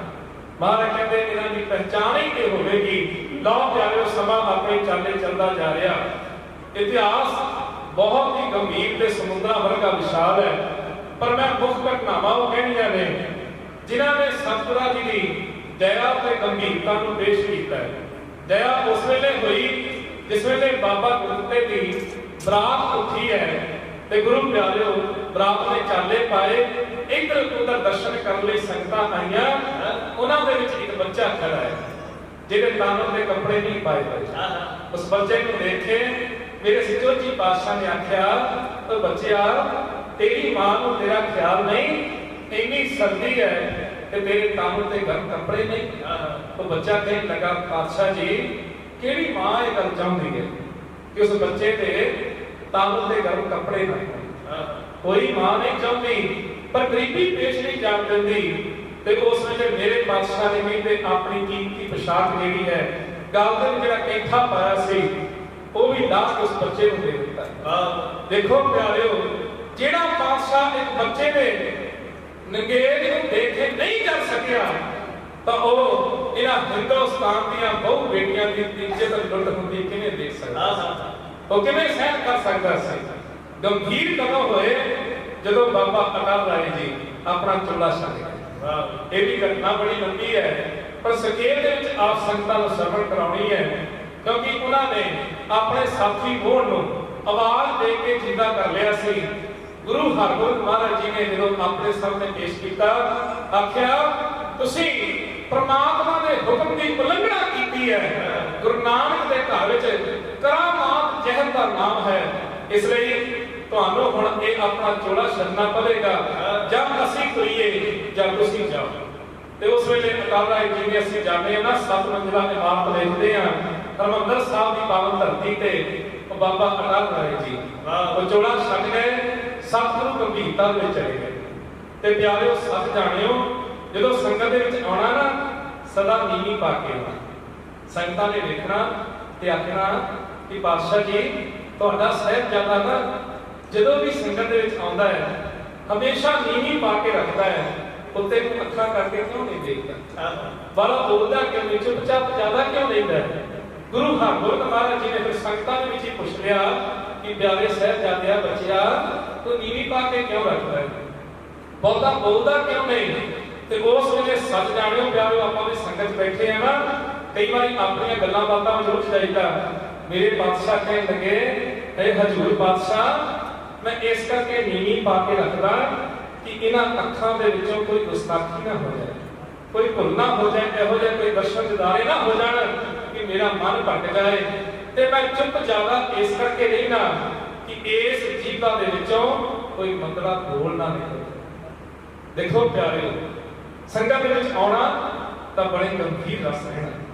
ਤੇ ਫਿਰ ਜਦੋਂ ਤੇਗ ਦੀ ਵਾਰੀ ਆਈ ਕਰਤਾਰਪੁਰ ਦੀ ਧਰਤੀ ਤੇ ਸੰਗਤਾਂ ਨੇ ਉਸ ਵੇਲੇ ਧੰਨ ਗੁਰੂ ਤੇਗ ਬਹਾਦਰ ਮਹਾਰਾਜ ਜੀ ਦੀ ਤੇਗ ਨੂੰ ਦੇਖਿਆ। ਜਦੋਂ 13-14 ਸਾਲ ਦਾ ਸਾਹਿਬਜ਼ਾਦਾ ਜੰਗ ਦੇ ਮੈਦਾਨ ਵਿੱਚ ਆਇਆ, ਉਸ ਨੇ ਆਪਣੀ ਇਹੋ ਜਿਹੀ ਤੇਗ ਚਲਾਈ ਹੈ ਤੇ ਪਿਆਰਿਓ ਉਸ ਤੇਗ ਦੇ ਲਿਸ਼ਕਾਰੇ ਉਹ ਦੂਰ ਦੂਰ ਤੱਕ ਪੈਂਦੇ ਸੀ। ਤੇ ਜਦੋਂ ਮੁੜ ਕੇ ਆਏ ਨਾ ਸੰਗਤਾਂ ਨੇ ਉਸਤਤ ਕੀਤੀ ਤੇ ਸਾਹਿਬ ਪੀਰੀ ਦੇ ਮਾਲਕ ਨੇ ਹੱਥ ਮੇਰਾ ਭਰਿਆ ਰੱਖ ਕੇ ਆਖਿਆ ਇਹ ਤਿਆਗ ਮਨ ਨਹੀਂ ਤੇ ਹੁਣ ਤੇਗ ਬਹਾਦਰ ਹੋਏ। ਤੇ ਗੁਰੂ ਪਿਆਰਿਓ, ਆਓ ਜਿਹੜਾ ਮੈਂ ਪ੍ਰਸੰਗ ਆਪ ਸੰਗਤਾਂ ਦੇ ਸਾਹਮਣੇ ਪੇਸ਼ ਕਰਨਾ, ਕਿਉਂਕਿ ਬਾਕੀ ਘਟਨਾਵਾਂ ਅਸੀਂ ਸੁਣਦੇ ਰਹਿੰਦੇ ਆ, ਇਹ ਪ੍ਰਸੰਗ ਅਸੀਂ ਬਹੁਤ ਘੱਟ ਸੁਣਿਆ। ਧੰਨ ਗੁਰੂ ਤੇਗ ਬਹਾਦਰ ਮਹਾਰਾਜ ਜੀ ਜਿਸ ਵੇਲੇ ਬਕਾਲੇ ਦੀ ਧਰਤੀ ਦੇ ਉੱਤੇ ਮੱਖਣ ਸ਼ਾਹ ਦੀਵਾਨੇ ਨੇ ਸਤਿਗੁਰਾਂ ਦੇ ਅੱਗੇ ਕਰਕੇ ਅਰਦਾਸ ਜਦੋਂ ਗੁਰੂ ਪ੍ਰਗਟ ਕੀਤਾ, ਜਦੋਂ ਗੁਰੂ ਲੱਭਿਆ, ਲੋਕਾਂ ਵਿੱਚ ਰੌਲਾ ਪਾਇਆ ਲੱਭ ਹੋਵੇ, ਤਾਂ ਉਸ ਤੋਂ ਬਾਅਦ ਧੰਨ ਗੁਰੂ ਤੇਗ ਬਹਾਦਰ ਮਹਾਰਾਜ ਜੀ ਨੇ ਜਿਸ ਤਰ੍ਹਾਂ ਗੁਰੂ ਨਾਨਕ ਸਾਹਿਬ ਜੀ ਨੇ 4 ਉਦਾਸੀਆਂ ਕੀਤੀਆਂ ਨੇ ਤੇ ਮੇਰੇ ਪਾਤਸ਼ਾਹ ਨੇ ਇਸੇ ਤਰ੍ਹਾਂ 3 ਧਰਮ ਪ੍ਰਚਾਰ ਯਾਤਰਾਵਾਂ ਕੀਤੀਆਂ। ਉਹਨਾਂ ਵਿੱਚੋਂ ਇੱਕ ਯਾਤਰਾ ਮਹਾਰਾਜ ਜੀ ਨੇ ਅਸਾਮ ਦੀ ਧਰਤੀ ਦੇ ਉੱਤੇ ਕੀਤੀ ਹੈ। ਅਸਾਮ ਦੀ ਧਰਤੀ ਦੇ ਦੋ ਰਾਜੇ ਸਨ। ਜੈਪੁਰ ਦਾ ਰਾਜਾ ਜਿਹੜਾ ਸੀ ਉਹ ਚਤਰਭੁਜ, ਅਤੇ ਦੂਸਰਾ ਜਿਹੜਾ ਅਸਾਮ ਦਾ ਰਾਜਾ ਸੀ ਰਾਮ ਰਾਏ। ਇਹਨਾਂ ਦੋਨਾਂ ਵਿੱਚ ਆਪਸੀ ਬਣਦੀ ਨਹੀਂ ਸੀ। ਦੋਨੋਂ ਹੀ ਸੈਨਾਵਾਂ ਜੰਗ ਦੇ ਮੈਦਾਨ ਵਿੱਚ ਆਮੋ ਸਾਹਮਣੇ ਖੜੀਆਂ ਸੀ। ਜੰਗ ਦਾ ਵਿਗੜ ਉਸ ਵੇਲੇ ਕਹਿੰਦੇ ਵੱਜਣ ਵਾਲਾ ਸੀ, ਪਰ ਇੱਧਰ ਦੀਨ ਦੁਨੀਆ ਦੇ ਮਾਲਕ ਕਲਯੁਗੀ ਜੀਵਾਂ ਨੂੰ ਤਾਰਦਿਆਂ ਹੋਇਆ ਉਸ ਅਸਥਾਨ ਤੇ ਪਹੁੰਚੇ। ਦੋਨਾਂ ਰਾਜਿਆਂ ਨੂੰ ਦਿਖਾ ਕੇ ਉਹਨਾਂ ਨੂੰ ਸੁਲਾਹ ਕਰਾ ਕੇ ਉਸ ਵੇਲੇ ਮਹਾਰਾਜ ਜੀ ਨੇ ਜੰਗ ਨੂੰ ਟਾਲ ਦਿੱਤਾ। ਦੋਨੋਂ ਤਰਫ ਦੀਆਂ ਜਿਹੜੀਆਂ ਫੌਜਾਂ ਸਨ ਬੜੀਆਂ ਖੁਸ਼ ਹੋਈਆਂ ਤੇ ਗੁਰੂ ਦੇ ਸਿੱਖੋਂ ਉਹਨਾਂ ਨੇ 5-5 ਲੱਖ ਢਾਲ ਮਿੱਟੀ ਦੀ ਇਕੱਠੀ ਕਰਕੇ ਇੱਕ ਸੁੰਦਰ ਖੜਾ ਬਣਾਇਆ। ਜਿਸ ਖੜੇ ਦੇ ਉੱਤੇ ਬੈਠ ਕੇ ਸਤਿਗੁਰੂ ਮਹਾਰਾਜ ਜੀ ਸੰਗਤਾਂ ਨੂੰ ਦਰਸ਼ਨ ਦਿਦਾਰੇ ਦਿੰਦੇ, ਨਾਮ ਬਾਣੀ ਦੀਆਂ ਦਾਤਾਂ ਬਖਸ਼ਿਸ਼ ਕਰਦੇ। ਉੱਥੇ ਇੱਕ ਗੋਪਾਲ ਪਾੜੇ ਦੀ ਰਹਿਣ ਵਾਲੀ ਸੀ ਗੀਤਾ ਧੋਬਣ। ਇਹ ਬੜੀ ਵੱਡੀ ਜਾਦੂਗਰਨੀ ਸੀ, ਬੜੀਆਂ ਰਿੱਧੀਆਂ ਸਿੱਧੀਆਂ ਦੀ ਇਮਾਰਤ ਸੀ। ਇਹਨੇ ਜਦੋਂ ਸੰਗਤਾਂ ਦੇ ਵਿੱਚੋਂ ਗੁਰੂ ਸਾਹਿਬ ਦੀ ਸੋਭਾ ਸੁਣੀ ਨਾ, ਇਹਦੇ ਕੋਲ ਜਰੀ ਨਹੀਂ ਗਈ। ਇਹਨੇ ਪਹਿਲਾਂ ਕਹਿੰਦੇ ਨਾ ਉੱਥੇ ਬ੍ਰਹਮਪੁੱਤਰ ਦਾ ਚੜਾਅ ਜਿਹੜੀ ਕਿ ਪਾਣੀ ਮਾਰਿਆ ਕਿ ਸਤਿਗੁਰੂ ਜੀ ਉੱਥੋਂ ਡਰ ਕੇ ਭੱਜ ਜਾਣਗੇ, ਪਰ ਸਤਿਗੁਰਾਂ ਦਾ ਵਾਲ ਵੀ ਨਿੰਗਾ ਨਹੀਂ ਹੋਇਆ। ਉਸ ਬ੍ਰਹਮਪੁੱਤਰ ਦੇ ਕੰਢੇ ਉੱਤੇ ਅੱਜ ਵੀ ਗੁਰਦੁਆਰਾ ਸਾਹਿਬ ਸਵਾਈਮਾਨ ਹੈ। ਤੇ ਉਸ ਤੋਂ ਬਾਅਦ ਪਿਆਰਿਓ ਕਹਿੰਦੇ ਇਹਨੇ ਇੱਕ ਭਾਰੀ ਪੱਥਰ ਮਾਰਿਆ, ਉਹਦਾ ਵੀ ਕੋਈ ਅਸਰ ਨਹੀਂ ਹੋਇਆ। ਜਦੋਂ ਕੋਈ ਕਰਾਮਾਤ ਕੋਈ ਜਾਦੂ ਨਹੀਂ ਨਾ ਚੱਲਿਆ ਤੇ ਉਸ ਵੇਲੇ ਕਹਿੰਦੇ ਫਿਰ ਇਹ ਜਿਸ ਪਿੱਪਲ ਦੇ ਥੱਲੇ ਆਪਣਾ ਆਸਣ ਲਾਉਂਦੀ ਸੀ, ਉਸ ਪਿੱਪਲ ਨੂੰ ਹਵਾ ਦੇ ਵਿੱਚ ਉਡਾ ਕੇ, ਦੇਖੋ ਪਿਆਰਿਓ ਕਿੰਨੀਆਂ ਰਿੱਧੀਆਂ ਸਿੱਧੀਆਂ ਦੀ ਮਾਰਕ ਹੋਵੇਗੀ। ਉਸ ਪਿੱਪਲ ਨੂੰ ਹਵਾ ਵਿੱਚ ਉਡਾ ਕੇ ਉਹਦੇ ਉੱਤੇ ਬੈਠ ਕੇ ਅਸਮਾਨੋਂ ਤੁਰੀ ਆਉਂਦੀ ਹੈ ਤੇ ਆਪਣੇ ਮੂੰਹ ਦੇ ਵਿੱਚੋਂ ਅੱਗ ਵਰਾ ਰਹੀ ਹੈ। ਪਰ ਇੱਧਰ ਮੇਰੇ ਪਾਤਸ਼ਾਹ ਜੀ ਨੇ ਕਹਿੰਦੇ ਨੇ ਇਹ ਅਕਾਲ ਦੀ ਮੂਰਤ ਹੈ। ਅਕਾਲ ਦਾ ਜਿਸ ਅੰਦਰ ਗਿਆਨ ਹੈ ਉੱਥੇ ਹੋਰ ਕੋਈ ਜਾਦੂ ਨਹੀਂ ਚੱਲ ਸਕਦਾ। ਬੰਗਾਲ ਦਾ ਜਾਦੂ ਬਹੁਤ ਮਸ਼ਹੂਰ ਸੀ। ਗੁਰੂ ਨਾਨਕ ਸਾਹਿਬ ਮਹਾਰਾਜ ਜੀ ਜਦੋਂ ਉਸ ਧਰਤੀ ਤੇ ਗਏ ਸੀ ਤਾਂ ਭਾਈ ਮਰਦਾਨੇ ਦੇ ਉੱਤੇ ਵੀ ਜਾਦੂਗਰਨੀਆਂ ਨੇ ਬੜਾ ਜਾਦੂ ਦਾ ਪ੍ਰਭਾਵ ਪਾਇਆ। ਪਰ ਜਿਸ ਵੇਲੇ ਭਾਈ ਮਰਦਾਨੇ ਨੇ ਕਹਿੰਦੇ ਗੁਰੂ ਨਾਨਕ ਸਾਹਿਬ ਨੂੰ ਯਾਦ ਕੀਤਾ ਨਾ, ਤਾਂ ਗੁਰੂ ਨਾਨਕ ਸਾਹਿਬ ਨੇ ਇੱਕ ਜਾਦੂਗਰ ਨੂੰ ਸੂਰੀ ਤੇ ਦੂਜੇ ਨੂੰ ਮਿੱਟੀ ਬਣਾਇਆ ਸੀ। ਇਹ ਜਿਹੜਾ ਪ੍ਰਸੰਗ ਤੇ ਇਤਿਹਾਸ ਬੜਾ ਮਸ਼ਹੂਰ ਹੈ। ਪਰ ਆਪਾਂ ਇੱਥੇ ਗੱਲ ਧੰਨ ਗੁਰੂ ਤੇਗ ਬਹਾਦਰ ਮਹਾਰਾਜ ਜੀ ਦੀ ਕਰ ਰਹੇ ਹਾਂ। ਜਦੋਂ ਮੇਰੇ ਪਾਤਸ਼ਾਹ ਨੇ ਰਹਿਮਤ ਦੀਆਂ ਨਿਗਾਹਾਂ ਦੇ ਨਾਲ ਉਸ ਪਿੱਪਲ ਨੂੰ ਦੇਖਿਆ ਨਾ, ਤੇ ਉਹ ਪਿੱਪਲ ਕਹਿੰਦੇ ਉੱਥੇ ਹੀ ਟਿਕਿਆ, ਨਾ ਉਹ ਥੱਲੇ ਜਾਵੇ ਨਾ ਉੱਤੇ ਜਾਵੇ, ਨਾ ਪਾਸੇ ਨੂੰ ਹੋਵੇ, ਕਿਸੇ ਪਾਸੇ ਨਾ ਹੋਵੇ। ਜਾਦੂਗਰਨੀ ਜਿਹੜੀ ਬੜਾ ਜ਼ੋਰ ਲਾਇਆ। ਜਦੋਂ ਇਹ ਉੱਥੇ ਬੈਠੀ ਬੈਠੀ ਭੁੱਖੀ ਧਿਆਈ ਕਰਨ ਲੱਗੀ ਨਾ, ਫਿਰ ਇਹ ਬਾਦਸ਼ਾਹ ਨੂੰ ਵਾਸਤੇ ਪਾਈ। ਆਖਿਆ ਬਾਦਸ਼ਾਹ ਜੀ ਮੇਰੇ ਕੋਲ ਭੁੱਲ ਹੋ ਕੇ ਮੇਰੀ ਗੁਸਤਾਖੀ ਤੁਸੀਂ ਮਾਫ ਕਰ ਦਿਓ, ਮੈਨੂੰ ਇਸ ਪਿੱਪਲ ਤੋਂ ਥੱਲੇ ਉਤਾਰੋ। ਤੇ ਬਾਦਸ਼ਾਹ ਨੇ ਆਖਿਆ ਪਿੱਪਲ ਦੀਆਂ ਜੜ੍ਹਾਂ ਨੂੰ ਫੜ ਕੇ ਥੱਲੇ ਆ ਜਾ। ਤੇ ਉਸ ਵੇਲੇ ਇਸ ਜਾਦੂਗਰਨੀ ਨੇ ਅਰਦਾਸ ਕੀਤੀ, ਮਹਾਰਾਜ ਜੀ ਇੱਥੋਂ ਮੈਨੂੰ ਲੋਕ ਪੈਗੰਬਰ ਦੀ ਤਰ੍ਹਾਂ ਪੂਜਦੇ ਸੀ, ਪਰ ਹੁਣ ਮੇਰੀ ਪ੍ਰਤਿਸ਼ਠਾ ਜਿਹੜੀ ਹੈ ਉਹ ਤੁਹਾਡੇ ਸਾਹਮਣੇ ਜ਼ੀਰੋ ਹੋ ਗਈ। ਮੇਰਾ ਉੱਥੇ ਨਾਮ ਹੀ ਨਹੀਂ ਰਹਿਣਾ, ਇਹ ਕਿਰਪਾ ਕਰ ਦਿਓ ਇੱਥੇ ਮੇਰਾ ਨਾਮ ਸਦਾ ਰਹੇ। ਹੁਣ ਜਿਹੜਾ ਅਰਦਾਸ ਕਰਕੇ ਗੁਰੂ ਚਰਨਾਂ ਵਿੱਚ ਆ ਜਾਂਦਾ, ਮਹਾਰਾਜ ਉਹਦੀ ਅਰਦਾਸ ਨੂੰ ਕਬੂਲ ਕਰਦੇ ਨੇ। ਤੇ ਮਹਾਰਾਜ ਮੇਰ ਦੇ ਘਰ ਵਿੱਚ ਆਏ। ਅੱਜ ਵੀ ਉੱਥੇ ਧੋਬੜੀ ਸਾਹਿਬ ਗੁਰਦੁਆਰਾ ਸਵਾਈਮਾਨ ਹੈ।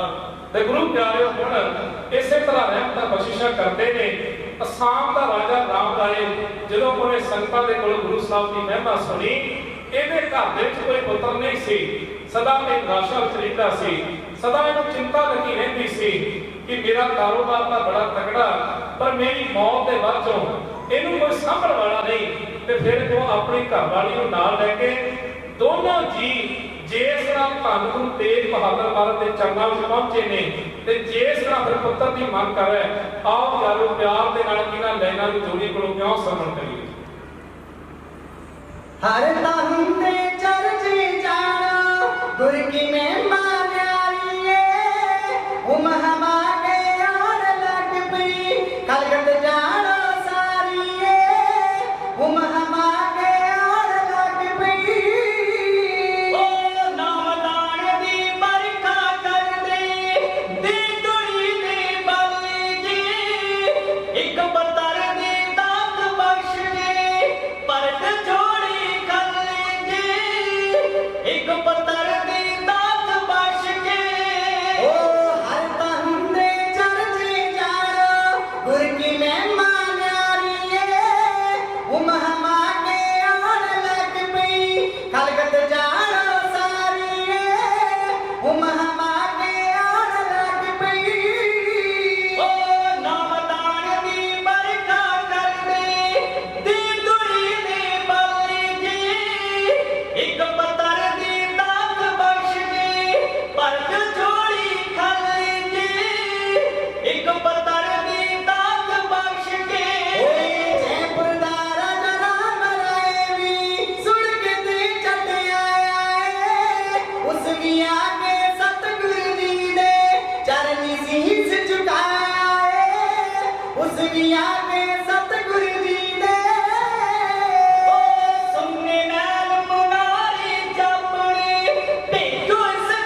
अरदास की महिमा है।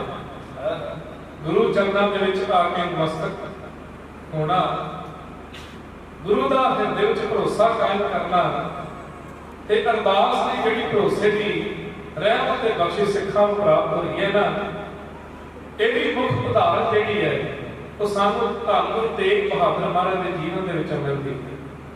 गुरु प्यारे खालसा जीओ, असीं सारे जानते हैं कि बाबा बकाला साहब की धरती उत्ते सतगुरु महाराज जी ने 26 साल 9 महीने 13 दिन उत्थे तप कीता ते गुरु प्यारे ते असीं इस इतिहास दे विचों मक्खण शाह लवाणे का इतिहास भी सुणिया। मक्खण शाह लवाणा 700 गड्ढे जिहड़े सी उहदे उस समय चलदे सी। जदों कि अपना ना माल लैके अपना जहाज लैके इथों तुरिया, उस वेले गुरगद्दी दे मालक सन गुरु हरकृष्ण महाराज ते बहुत छोटी उम्र एक नाम साहा दाम भरोसा। भरोसा क्यों? क्योंकि जदों तक साडे हृदय च भरोसा नहीं, उसी पूरी तरह अपना तन मन ते धन गुरु नूं अर्पण नहीं कर सकते। हुण भरोसा ही सी, पिछे असीं विसाखी दा इतिहास सुनिया है ना। हुण जिस वेले धन गुरु गोबिंद सिंह सच्चे पातशाह जी ने इस करके धरती के उत्ते अपनी तेज नंगिया करके उस वेले हजारां ते कठ नूं लकार के आख्या, ओ प्यारिओ, ओ गुरु नानक देव महाराज नूं मनण वालिओ, मैनूं अज सीस की लोड़ है। ते गुरु प्यारिओ सीस मंग लिया सी ते जिहड़ा सिख ने मोए उठना, हुण ओनूं की पता कि गुरु साहब ने की करना, किहड़ा करनीनामा करना है। पर अंदर भरोसा सी। कहते गुरु साहब ने पहली बारी आख्या, कोई नहीं उठिया। सारी संगत हैरान हो गई कि जेड़ा गुरु सिख की प्रतिपाल करता है, अज कोई गुरु सिखां दे सीस मंगदा है। कईयां दे मन विच शंका हो गई सी, पर सब जाणो भरोसे वाला उठिया। कौन? भाई दया राम उठिया ना, उन्हें गल दे विच पाया बल्ला, हाथ जोड़ के आख्या, पातशाह जी मेरी गुस्ताखी माफ कर दे। पर ने आख्या, प्यारिया कौन है तू ते माफी किस गल दी? कहने लगा, पातशाह जी तुसी मैनूं जानदे हो, पर मैं माफी किस करके मंगी है कि तुहाडे पहले वचन कहण उत्ते मैं नहीं उठिया। तुसी दूजी बार वचन कीता, मैं तां भी नहीं उठिया, पर हुण तीजी बारी उठिया। जिहड़े दो वचनां दी मैं उलंघना कीती है, मैं उस दी तुहाडे कोलों माफी मंगदा। हुण मन च भरोसा सी, तां ही ओह पंज प्यारे उठे। ते जिहड़े सचियारे बन जाते ने, जिहड़ा अंदर भरोसा होवे ओही ते गुरु दे प्यारे बन जाते। सच है। ते गुरु प्यारेओ इधर हुण जदों मक्खण शाह लवाणे ने अरदास कीती ना, बाबा बकाला साहब की धरती उत्ते धन गुरु तेग बहादुर महाराज जी नेत्रां नूं बंद करके उस परमात्मा का जप ते तप कर रहे हैं। ते उस वेले कहते महाराज जी मुस्काए ने, कोल सेवा करते ने माता गुजरी जी। उन्हें देखा, बादशाह ने पूछा, महाराज जी मुस्काए क्यों? तो उस वेले महाराज जी ने वचन किया कि इस नानक के दरबार में हर भी नाम इनकार होगा, जहां लाखों बेड़े पार हुए ये भी बेड़ा पार होगा। धन गुरु तेग बहादुर मोढा लाया ते बेड़ा पार हो गया। मक्खण शाह लवाणे का हृदय ठंडा ठार हो गया। ते गुरु प्यारे सच जाने सतगुरां ने कदों दी कृपा की, ओदे बेड़े नूं मोढा लाया। ते जदों उन्हें ना सतगुरु महाराज जी के कोल आया, बाबा बकाला साहब की धरती के उत्ते उत्थे जिहड़े सोढ़ी सन, धीर मलिए सन, बड़े पुराने आसन ला लए। उत्थे इतिहासकार 22 पंजियां की गल करते, हो सकता जातियां भी हुण आसन ला लए। उत्थे उन्होंने बाहरों चोड़े पा के बह गए, हथां विच बाणा फड़ लईआं। पर जिस वेले कहने मक्खण शाह लवाणा जदों पता लगा सतगुरां दे कोल पहुंचिया, उन्हें उस वेले 5 पैसे दूध चरना में टेके। तो महाराज ने आख्या, प्यारिया 500 मोहरा तू सुखदा सी, अज 5 मोहरा लेना है। ते उस वेले भी मन में शंका सी होवे कि शायद के गुरु साहब ना होण, शायद ये भी कोई बहरूपिया होवे, दर्शन ता कर ले। मन हृदय में शांति भी आ गई, पर फिर भी कहते मन की शंका सौख्या दूर नहीं होती। फिर महाराज ने उन्होंने आख्या, प्यारिया तेरी अरदास दे सदका आ देख साडे मोढे ते हल्ले भी तेरे जहाज दे निशान लगे। वाहिगुरू ते गुरु प्यारे सच जाणिओ, अरदास भरोसा है। ते इधर जदों ना दोनों जियां ने कहते ਗੁਰੂ ਚਰਨਾਂ ਦੇ ਵਿੱਚ ਆ ਪਹੁੰਚੇ ਨੇ। ਹੁਣ ਦੇਖੋ ਪਿਆਰਿਓ ਸਿੱਖੋ, ਸਾਨੂੰ ਤਾਂ ਮੰਗਣਾ ਨਹੀਂ ਆਉਂਦਾ, ਪਰ ਇੱਧਰ ਦੇਖੋ ਦੋਨੋਂ ਜੀ ਗੁਰੂ ਚਰਨਾਂ ਵਿੱਚ ਮੱਥਾ ਟੇਕਿਆ, ਪਰ ਆਪਣਾ ਮੱਥਾ ਤਾਂ ਨਹੀਂ ਚੱਕਿਆ, ਸਗੋਂ ਵਿਰਾਗ ਕਰੀ ਜਾ ਰਹੇ ਨੇ। ਤੇ ਉਸ ਵਿਰਾਗ ਦੇ ਨਾਲ ਗੁਰੂ ਸਾਹਿਬ ਦੇ ਚਰਨ ਧੋ ਦਿੱਤੇ। ਮਹਾਰਾਜ ਜੀ ਉਹਨਾਂ ਦੀ ਸ਼ਰਧਾ ਨੂੰ ਦੇਖ ਕੇ ਬੜੇ ਖੁਸ਼ ਹੋਏ। ਉਹਨਾਂ ਦੇ ਇਤਿਹਾਸਕਾਰ ਕਹਿੰਦੇ ਨੇ, ਕਈਆਂ ਨੇ ਮੋਹਰ ਦੀ ਗੱਲ ਕੀਤੀ ਹੈ, ਪਰ ਕਈਆਂ ਨੇ ਅੰਗੂਠੀ ਦੀ ਗੱਲ ਕੀਤੀ। ਉਸ ਅੰਗੂਠੀ ਉੱਤੇ ਇੱਕ ਓਮਕਾਰ ਬਣਿਆ ਹੋਇਆ ਸੀ, ਜਿਸ ਵੇਲੇ ਮਹਾਰਾਜ ਜੀ ਨੇ ਆਪਣੇ ਹੱਥ ਦੇ ਨਾਲ ਰਾਜੇ ਦੇ ਮੱਥੇ ਨੂੰ ਤਾਂ ਚੁੱਕਿਆ ਨਾ, ਕਹਿੰਦੇ ਰਾਜੇ ਦੇ ਮੱਥੇ 'ਚੋਂ ਖੂਨ ਸਿੰਮਿਆ।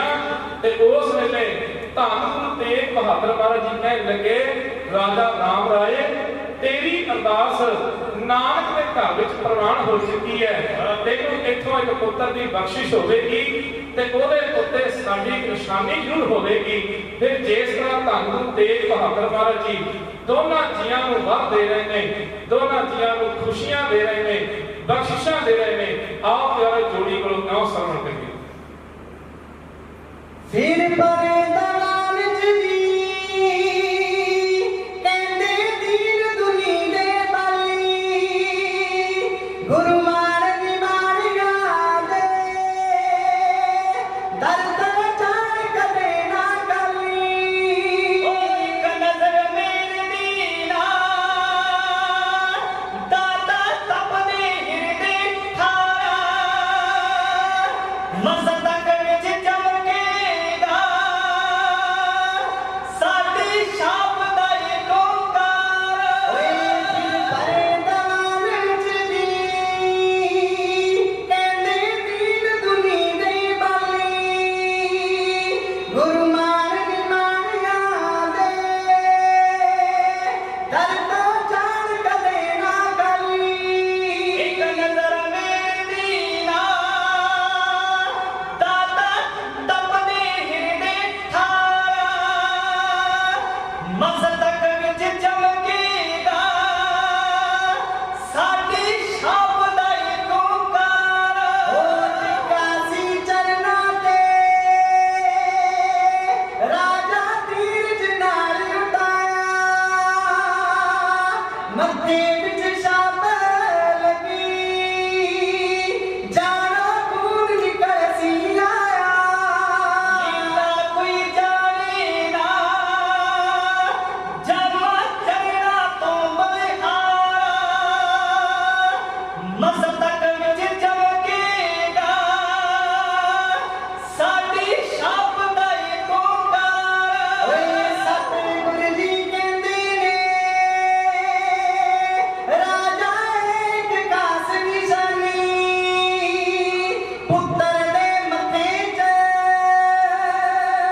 ਇਹ ਕਿਉਂ ਕਾਰ ਦਿਸੇਗਾ ਜਾਨੀ। ਐਸੀ ਕਿਹੜੀ ਕਮਾਈ ਜੋ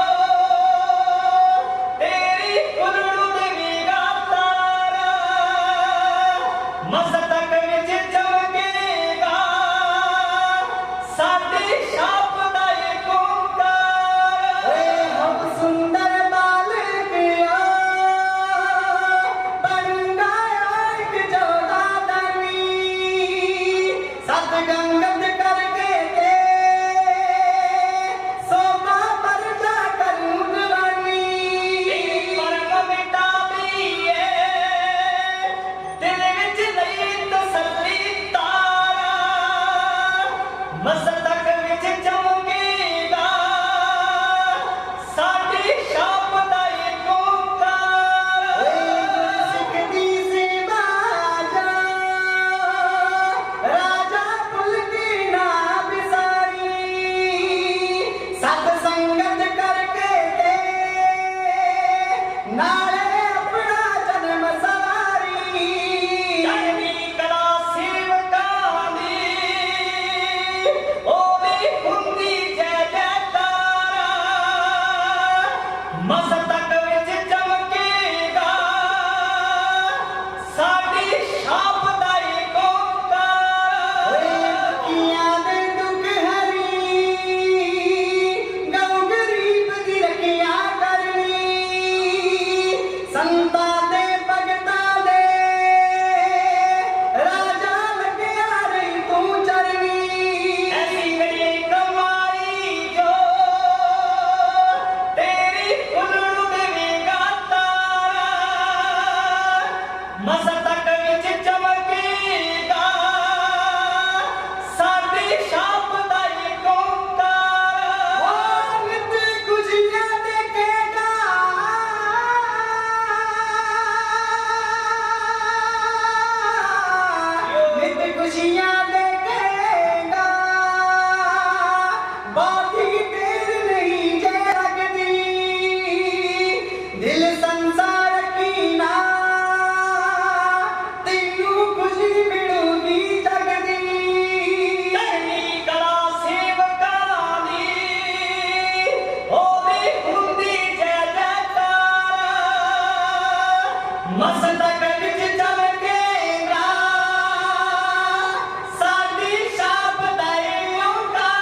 ਗੁਰੂ ਪਿਆਰੇ ਖਾਲਸਾ ਜੀ ਬਹੁਤ ਹੀ ਧੰਨਵਾਦੀ ਹਾਂ, ਜਿੱਥੇ ਸੰਗਤਾਂ ਵੱਲੋਂ ਬਹੁਤ ਸਾਰਾ ਪਿਆਰ ਵੰਡਿਆ ਉੱਥੇ ਆਪ ਬੜੀ ਸ਼ਾਂਤੀ ਤੇ ਇਕਾਗਰ ਚਿੱਤ ਹੋ ਕੇ ਗੁਰੂ ਸਾਹਿਬ ਦੇ ਜੀਵਨ ਨਾਮੇ ਨੂੰ ਸਰਵਣ ਕਰ ਰਹੇ ਹੋ।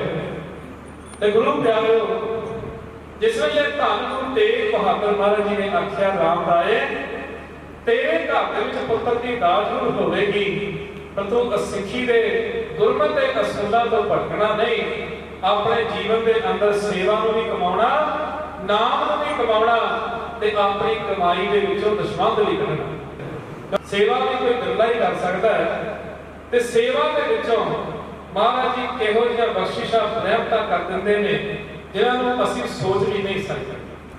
ਗੁਰੂ ਪਿਆਰਿਓ, ਅਸੀਂ ਲੰਗਰ ਦੇ ਵਿੱਚ ਜਾਂਦੇ ਆ ਨਾ, ਇਹ ਲੰਗਰ ਦੀ ਵੀ ਵੱਖਰੀ ਮਹਿਮਾ ਹੈ, ਬੜੀ ਵੱਡੀ ਮਹਿਮਾ। ਜੇ ਆਪਾਂ ਧੰਨ ਗੁਰੂ ਅਮਰਦਾਸ ਮਹਾਰਾਜ ਦੇ ਜੀਵਨ ਨੂੰ ਪੜ੍ਹੀਏ ਨਾ, ਜਿਸ ਵੇਲੇ ਰਾਜਾ ਅਕਬਰ ਜਿਹੜਾ ਹੈ ਗੁਰੂ ਪਿਆਰਿਓ ਗੋਦਵਾਲ ਦੀ ਧਰਤੀ ਤੇ ਆਇਆ ਮਹਾਰਾਜ ਦੇ ਦਰਸ਼ਨਾਂ ਨੂੰ, ਤੇ ਮਹਾਰਾਜ ਜੀ ਨੇ ਆਖਿਆ ਕਿ ਪਹਿਲਾਂ ਪੰਗਤ ਫਿਰ ਸੰਗਤ।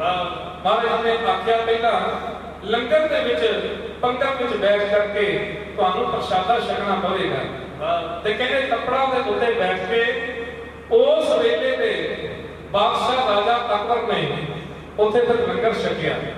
ਗੁਰੂ ਪਿਆਰਿਓ, ਕਹਿੰਦੇ ਇਸੇ ਤਰ੍ਹਾਂ ਪੰਗਤ ਸਜੀ ਹੋਈ ਹੈ। ਜਿਸ ਵੇਲੇ ਨਾ ਰਾਜਾ ਅਕਬਰ ਬੈਠਾ ਤੇ ਨਾਲ ਬੈਠਾ ਹੈ ਉਹਦਾ ਸਿਪਾਹੀ, ਉਹਦਾ ਸਿੱਧੇ ਸਲਾਹਕਾਰ, ਉਹ ਵੀ ਕੋਲ ਹੀ ਬੈਠਾ ਹੈ। ਤੇ ਗੁਰੂ ਪਿਆਰਿਓ, ਜਿਸ ਵੇਲੇ ਕਹਿੰਦੇ ਰਾਜੇ ਅਕਬਰ ਨੇ ਨਾ ਰੋਟੀ ਦੀ ਬੁੜਕੀ ਨੂੰ ਤੋੜਿਆ, ਜਿਸ ਵੇਲੇ ਉਸ ਨੂੰ ਭਰ ਕੇ ਆਪਣੇ ਮੂੰਹ ਦੇ ਵਿੱਚ ਪਾਇਆ ਨਾ, ਤਾਂ ਉਹ ਬੁੜਕੀ ਨੂੰ ਅਗਾਂਹ ਨਹੀਂ ਲਗਾ ਰਿਹਾ, ਤੇ ਨਾਲ ਬੈਠੇ ਨੇ ਦੇਖ ਲਿਆ। ਉਹਨੇ ਆਖਿਆ ਬਾਦਸ਼ਾਹ ਕੀ ਗੱਲ ਹੈ, ਇਸ ਬੁੜਕੀ ਨੂੰ ਅਗਾਂਹ ਨਹੀਂ ਲਗਾਉਂਦੇ ਤੇ ਦੂਸਰੀ ਬੁੜਕੀ ਕਿਉਂ ਨਹੀਂ ਲੈਂਦੇ? ਤੇ ਉਸ ਵੇਲੇ ਅਕਬਰ ਨੇ ਜਿਹੜੀ ਗੱਲ ਆਖੀ ਨਾ ਸਿੱਖੋ, ਉਹ ਸਾਡੇ ਮਨ ਵਿੱਚ ਘਰ ਘਰ ਜਾਣੀ ਚਾਹੀਦੀ ਹੈ, ਸਾਨੂੰ ਇਸ ਮਹਿਮਾ ਦਾ ਪਤਾ ਹੋਣਾ ਚਾਹੀਦਾ ਹੈ। ਗੁਰੂ ਪਿਆਰਿਓ, ਸੱਚ ਜਾਣਿਓ, ਅਕਬਰ ਕਹਿਣ ਲੱਗਾ ਕਿ ਐ ਸਿੱਧੇ ਸਲਾਹਕਾਰ, ਮੈਂ ਤੈਨੂੰ ਕੀ ਦੱਸਾਂ, ਜਦੋਂ ਮੈਂ ਲੰਗਰ ਦੇ ਵਿੱਚੋਂ ਇਹ ਬੁਰਕੀ ਆਪਣੇ ਮੂੰਹ ਦੇ ਵਿੱਚ ਪਾਈ ਹੈ ਤੇ ਜਿਹੜਾ ਇਸ ਬੁਰਕੀ ਦੇ ਵਿੱਚੋਂ ਮੈਨੂੰ ਆਨੰਦ ਆ ਰਿਹਾ ਨਾ, ਤੇ ਮੈਂ ਸੋਚਦਾ ਕਿ ਇਸ ਬੁਰਕੀ ਨੂੰ ਅਗਾਂਹ ਨਾ ਲਗਾਵਾਂ, ਕੀ ਪਤਾ ਮੈਨੂੰ ਦੂਜੀ ਬੁਰਕੀ ਦੇ ਵਿੱਚ ਆਨੰਦ ਆਉਣਾ ਕਿ ਨਹੀਂ ਆਉਣਾ। ਬੋਲੇ ਸੋ ਨਿਹਾਲ, ਸੋ ਸ੍ਰੀ ਅਕਾਲ। ਅਕਬਰ ਕਹਿਣ ਲੱਗਾ, ਉਹ ਕਹਿੰਦਾ ਜਿਹੜੀ ਰਹਿਮਤ ਤੇ ਬਖਸ਼ਿਸ਼ ਮੈਨੂੰ ਇਸ ਬੁਰਕੀ ਨੇ ਦਿੱਤੀ ਹੈ, ਮੇਰਾ ਜੀ ਨਹੀਂ ਕਰਦਾ ਇਹਨੂੰ ਮੈਂ ਅਗਾਂਹ ਲਗਾ ਲਵਾਂ। ਪਰ ਸਿੱਧੇ ਸਲਾਹਕਾਰ ਕਹਿਣ ਲੱਗਾ, ਦੇਖੋ ਜੀ ਗੁਰੂ ਘਰ ਦੀ ਬਖਸ਼ਿਸ਼ ਹੈ, ਦੂਸਰੀ ਬੁਰਕੀ ਵੀ ਦੇਖ ਲਓ ਪਾੜ ਕੇ ਅਗਾਂਹ ਲਗਾਈ, ਜਦੋਂ ਦੂਜੀ ਬੁਰਕੀ ਮੂੰਹ ਚ ਪਾਈ ਨਾ ਤਾਂ ਉਹਦਾ ਵੱਖਰਾ ਹੀ ਰਸ ਆਇਆ। ਤੇ ਗੁਰੂ ਪਿਆਰਿਓ, ਇਸ ਗੁਰੂ ਅਮਰਦਾਸ ਮਹਾਰਾਜ ਜੀ ਇਸ ਤਰ੍ਹਾਂ ਸੰਗਤਾਂ ਦੀ ਸੇਵਾ ਕਰਦੇ ਨੇ। ਸੰਗਤਾਂ ਆਈਆਂ ਨੂੰ ਤਾਂ ਛੱਤੀ ਪ੍ਰਕਾਰ ਦੇ ਭੋਜਨ ਖਵਾਉਂਦੇ ਨੇ ਤੇ ਆਪ ਲੂਣਾ ਪ੍ਰਸ਼ਾਦਾ ਛਕਦੇ ਨੇ। ਗੁਰਸਿੱਖ ਪਿਆਰਿਆਂ ਨੇ ਪੁੱਛਿਆ, ਮਹਾਰਾਜ ਜੀ ਤੁਸੀਂ ਸੰਗਤਾਂ ਦੀ ਇੰਨੀ ਸੇਵਾ ਕਰਦੇ ਹੋ, ਸੰਗਤਾਂ ਨੂੰ ਲੰਗਰ ਪ੍ਰਸ਼ਾਦੇ ਛਕਵਾਉਂਦੇ ਹੋ ਵੱਖੋ ਵੱਖਰੇ ਭਾਂਤ ਦੇ, ਪਰ ਆਪ ਲੂਣਾ ਪ੍ਰਸ਼ਾਦਾ ਕਿਉਂ ਛਕਦੇ ਹੋ? ਤੇ ਇਹਦਾ ਜਵਾਬ ਜਿਹੜਾ ਹੈ ਧੰਨ ਗੁਰੂ ਗੋਬਿੰਦ ਸਿੰਘ ਸੱਚੇ ਪਾਤਸ਼ਾਹ ਜੀ ਨੇ ਰਹਿਮਨਾਮੇ ਵਿੱਚ ਵੀ ਲਿਖਿਆ ਹੈ। ਮਹਾਰਾਜ ਜੀ ਲਿਖਦੇ ਨੇ, ਕਰੇ ਪ੍ਰਸ਼ਾਦ ਜੋ ਸਿੱਖ ਮੁਖ ਪਾਵੈ, ਤਿਸ ਸਿੱਕੇ ਗੁਰ ਬਾਰ ਨਾ ਜਾਵੇ। ਮਹਾਰਾਜ ਕਹਿੰਦੇ ਪੁੱਤੋ ਅਸੀਂ ਬਲਿਹਾਰੇ ਜਾਂਦੇ ਆ, ਜਿਹੜਾ ਪ੍ਰਸ਼ਾਦ ਤਿਆਰ ਕਰਕੇ ਗੁਰਸਿੱਖ ਪਿਆਰੇ ਨੂੰ ਛਕਵਾਉਂਦਾ ਹੈ, ਕਿਉਂਕਿ ਜਿਸ ਤਰ੍ਹਾਂ ਗੁਰਸਿੱਖਾਂ ਨੇ ਛਕ ਲਿਆ, ਇਹਦਾ ਮਤਲਬ ਕਿ ਅਸੀਂ ਛਕ ਲਿਆ। ਹੁਣ ਉਹਨਾਂ ਸਿੱਖਾਂ ਨੇ ਪੁੱਛਿਆ, ਮਹਾਰਾਜ ਆਪ ਲੂਣਾ ਪ੍ਰਸ਼ਾਦਾ ਛਕਦੇ ਹੋ? ਗੁਰੂ ਮਹਾਰਾਜ ਜੀ ਜਦੋਂ ਉਹਨਾਂ ਸਿੱਖਾਂ ਨੂੰ ਸੋਝੀ ਦਿੱਤੀ ਤੇ ਉਹਨਾਂ ਨੇ ਗੁਰੂ ਮਹਾਰਾਜ ਦੀ ਥਾਲੀ ਦੇ ਵਿੱਚ ਦੇਖਿਆ ਤਾਂ ਜਿਹੜੀਆਂ ਬਾਹਰ ਸੰਗਤਾਂ ਲੰਗਰ ਵਿੱਚ ਭੋਜਨ ਕਰ ਰਹੀਆਂ ਸੀ, ਉਹੀ ਲੰਗਰ ਜਿਹੜਾ ਹੈ ਉਹ ਗੁਰੂ ਸਾਹਿਬ ਦੀ ਥਾਲੀ ਵਿੱਚ ਪ੍ਰਗਟ ਹੋਇਆ ਸੀ। ਇਹੋ ਜਿਹੀ ਰਹਿਮਤ ਬਖਸ਼ਿਸ਼ ਸੇਵਾ ਦੇ ਵਿੱਚ ਮਹਾਰਾਜ ਦਿੱਤੀ ਹੈ। ਗੁਰੂ ਘਰ ਵਿੱਚੋਂ ਦਾਤਾਂ ਸਾਰੀਆਂ ਮਿਲਦੀਆਂ ਨੇ, ਪਰ ਸਾਡੀ ਬਦਕਿਸਮਤੀ ਅਸੀਂ ਹੋਰਾਂ ਡੇਰਾ ਪਖੰਡੀਆਂ ਵੱਲ ਤੁਰੇ ਜਾਂਦੇ। ਉਹ ਜਿਹੜੇ ਕਹਿੰਦੇ ਨਾ ਪ੍ਰੀਤ ਕਰਕੇ ਦਿੰਦੇ, ਲੈਚੀਆਂ ਪੜ ਦਿੰਦੇ ਨੇ, ਜਿਹੜੇ ਕਹਿੰਦੇ ਸਾਡੇ ਚਰਨਾਂ ਦਾ ਪੌਲ ਪੀਓ, ਕੋਈ ਕਹਿੰਦਾ ਜੀ ਸੇਬ ਖਾਓ ਤੁਹਾਡੇ ਘਰ ਪੁੱਤਰ ਦੀ ਦਾਤ ਹੋਵੇਗੀ, ਪਰ ਸੱਚ ਜਾਣ ਪਿਆਰ ਮਿਲਦਾ ਸਾਨੂੰ ਤਾਂ ਕੁਝ ਨਹੀਂ, ਉਹ ਤਾਂ ਪਰਮਾਤਮਾ ਦੀ ਦਾਤ ਹੈ, ਪਰਮਾਤਮਾ ਹੀ ਬਖਸ਼ਦਾ ਹੈ।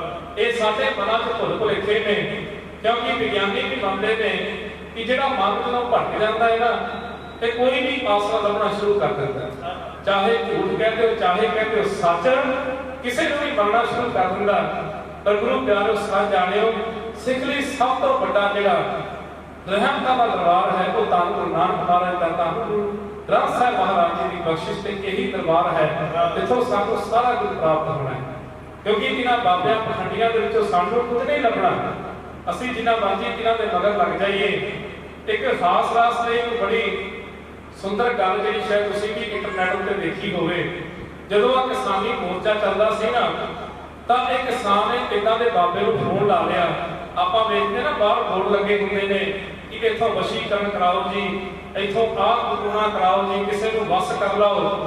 ਤਾਂ ਇਸ ਤਰ੍ਹਾਂ ਇੱਕ ਕਿਸਾਨ ਵੀਰ ਨੇ ਉਹ ਬਾਬੇ ਨੂੰ ਫੋਨ ਲਾਇਆ ਤੇ ਕਹਿੰਦਾ ਜੀ ਵਸ਼ੀਕਰਨ ਕਰਾਉਣਾ। ਉਹ ਕਹਿੰਦਾ ਜੀ ਵਸ਼ੀਕਰਨ ਕਰ ਦਿਆਂਗੇ, ਇੱਕ ਫੋਟੋ ਤੇ 3500 ਰੁਪਇਆ ਭੇਟਾ ਲੱਗਣੀ ਇਹ ਵੀ।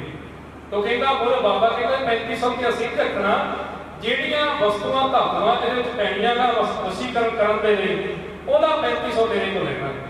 ਹੁਣ ਉਹ ਕਿਸਾਨ ਵੀਰ ਸੀ, ਉਹ ਕਹਿੰਦਾ ਬਾਬਾ ਜੀ ਤੁਸੀਂ 3500 ਛੱਡੋ, ਤੁਸੀਂ 7000 ਰੁਪਇਆ ਲਓ ਤੁਹਾਨੂੰ ਮੈਂ ਫੋਟੋ ਕਰਦਾ, ਤੁਸੀਂ ਇਹਦਾ ਵਸ਼ੀਕਰਨ ਸਾਨੂੰ ਕਰਕੇ ਦਿਓ। ਉਹ ਕਹਿੰਦਾ ਜੀ ਮੈਨੂੰ ਦੱਸੋ ਤਾਂ ਸਹੀ, ਉਹਦਾ ਨਾਮ ਵੀ ਦੱਸ ਦਿਓ, ਉਹਦਾ ਪਤਾ ਵੀ ਦਿਖਾ ਦਿਓ, ਉਹਦੀ ਫੋਟੋ ਵੀ ਭੇਜ ਦਿਓ, ਅਸੀਂ ਵਸ਼ੀਕਰਨ ਕਰ ਲਵਾਂਗੇ। ਤੇ ਉਹ ਨਾਮ ਦੱਸਣ ਲੱਗਾ, ਕਹਿੰਦਾ ਜੀ ਵਸ਼ੀਕਰਨ ਕਰਨਾ ਨਰਿੰਦਰ ਮੋਦੀ ਦਾ। ਜਦੋਂ ਇੰਨੀ ਗੱਲ ਕਹੀ ਨਾ, ਬਾਬਾ ਹੁਣ ਕੰਬਿਆ। ਉਹ ਕਹਿਣ ਲੱਗਾ ਭਰਾਵਾ ਇਹ ਨਹੀਂ ਹੋ ਸਕਦਾ।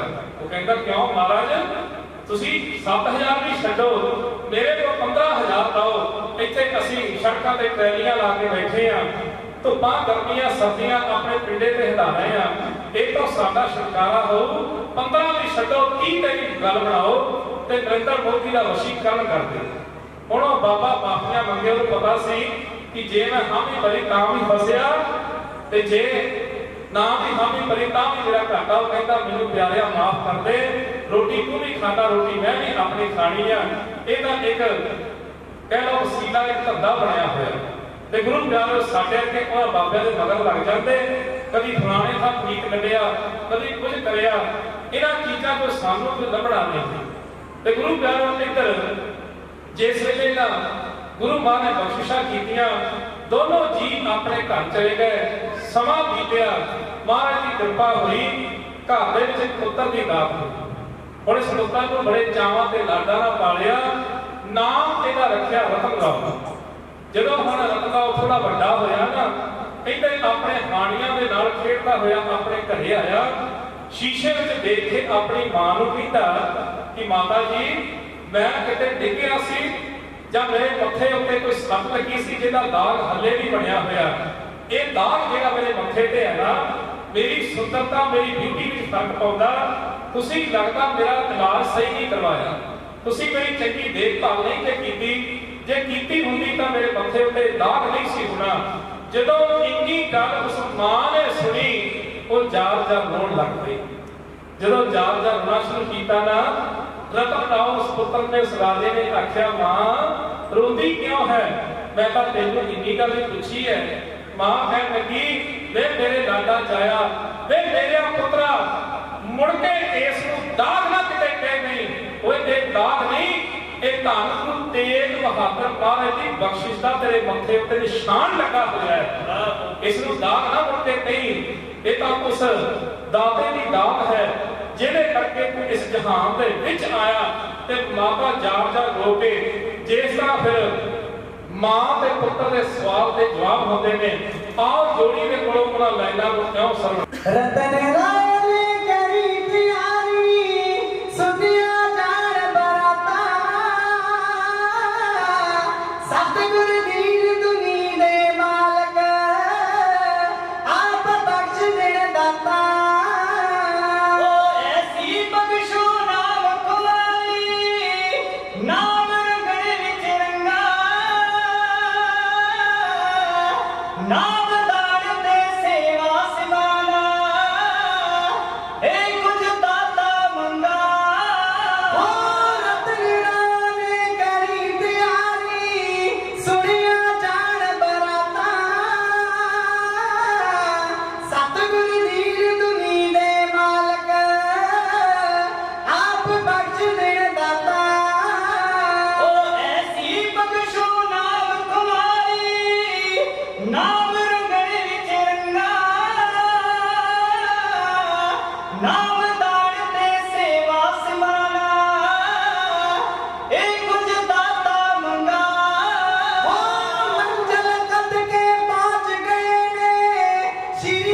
आनंदपुर अंदर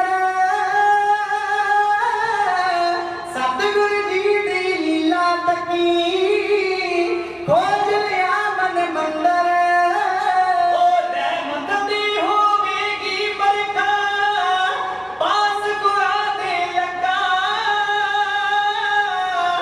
नाम ताड़ते सेवा सिमरना ए कुछ दाता मंगा ओ अगले दिन सी सतगुर सचे जदों दरबार सजाया सिंह भेजिया सतगुर जी ने रतन राम गवाया ओ इन्हां कोलों कदी न पिछड़ा दिल विच आइयो मंगा नाम ताड़ते सेवा सिमरना ए कुछ दाता मंगा जद सतगुर दे दर्शन कीते सुध बुध बिगड़ी सारी हो गया जन्म सोहला मेरा जोत वेग निरंकारी ओ आलीशान च दो आसीक मोती शड़कण मंगा नाम ताड़ते सेवा सिमरना ए कुछ दाता मंगा इतिहादी परशादी जानो इतिहादी परशादी जानो पंज कला दे शब्द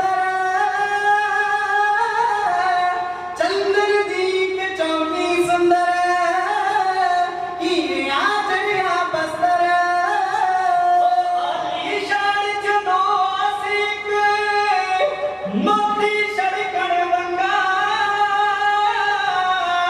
नाम ताड़ते सेवा सिमरना ए कुछ दाता मंगा ओ कितरिया जानना जगा मैं सतगुर तेरा होया जापे जन्म सुहेला मेरा जन्म जन्म दा सोया ओ दुनिया पीती फिरे शराबा अकत तूरे पंगा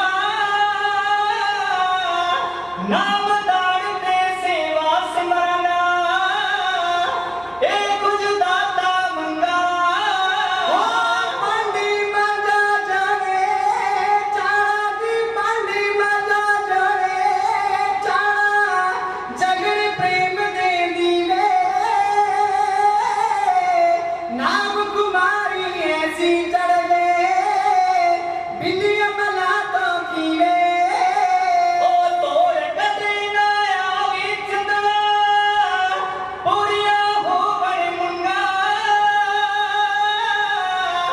नाम दाड़ दे सेवा सिमरना ए कुछ दाता मंगा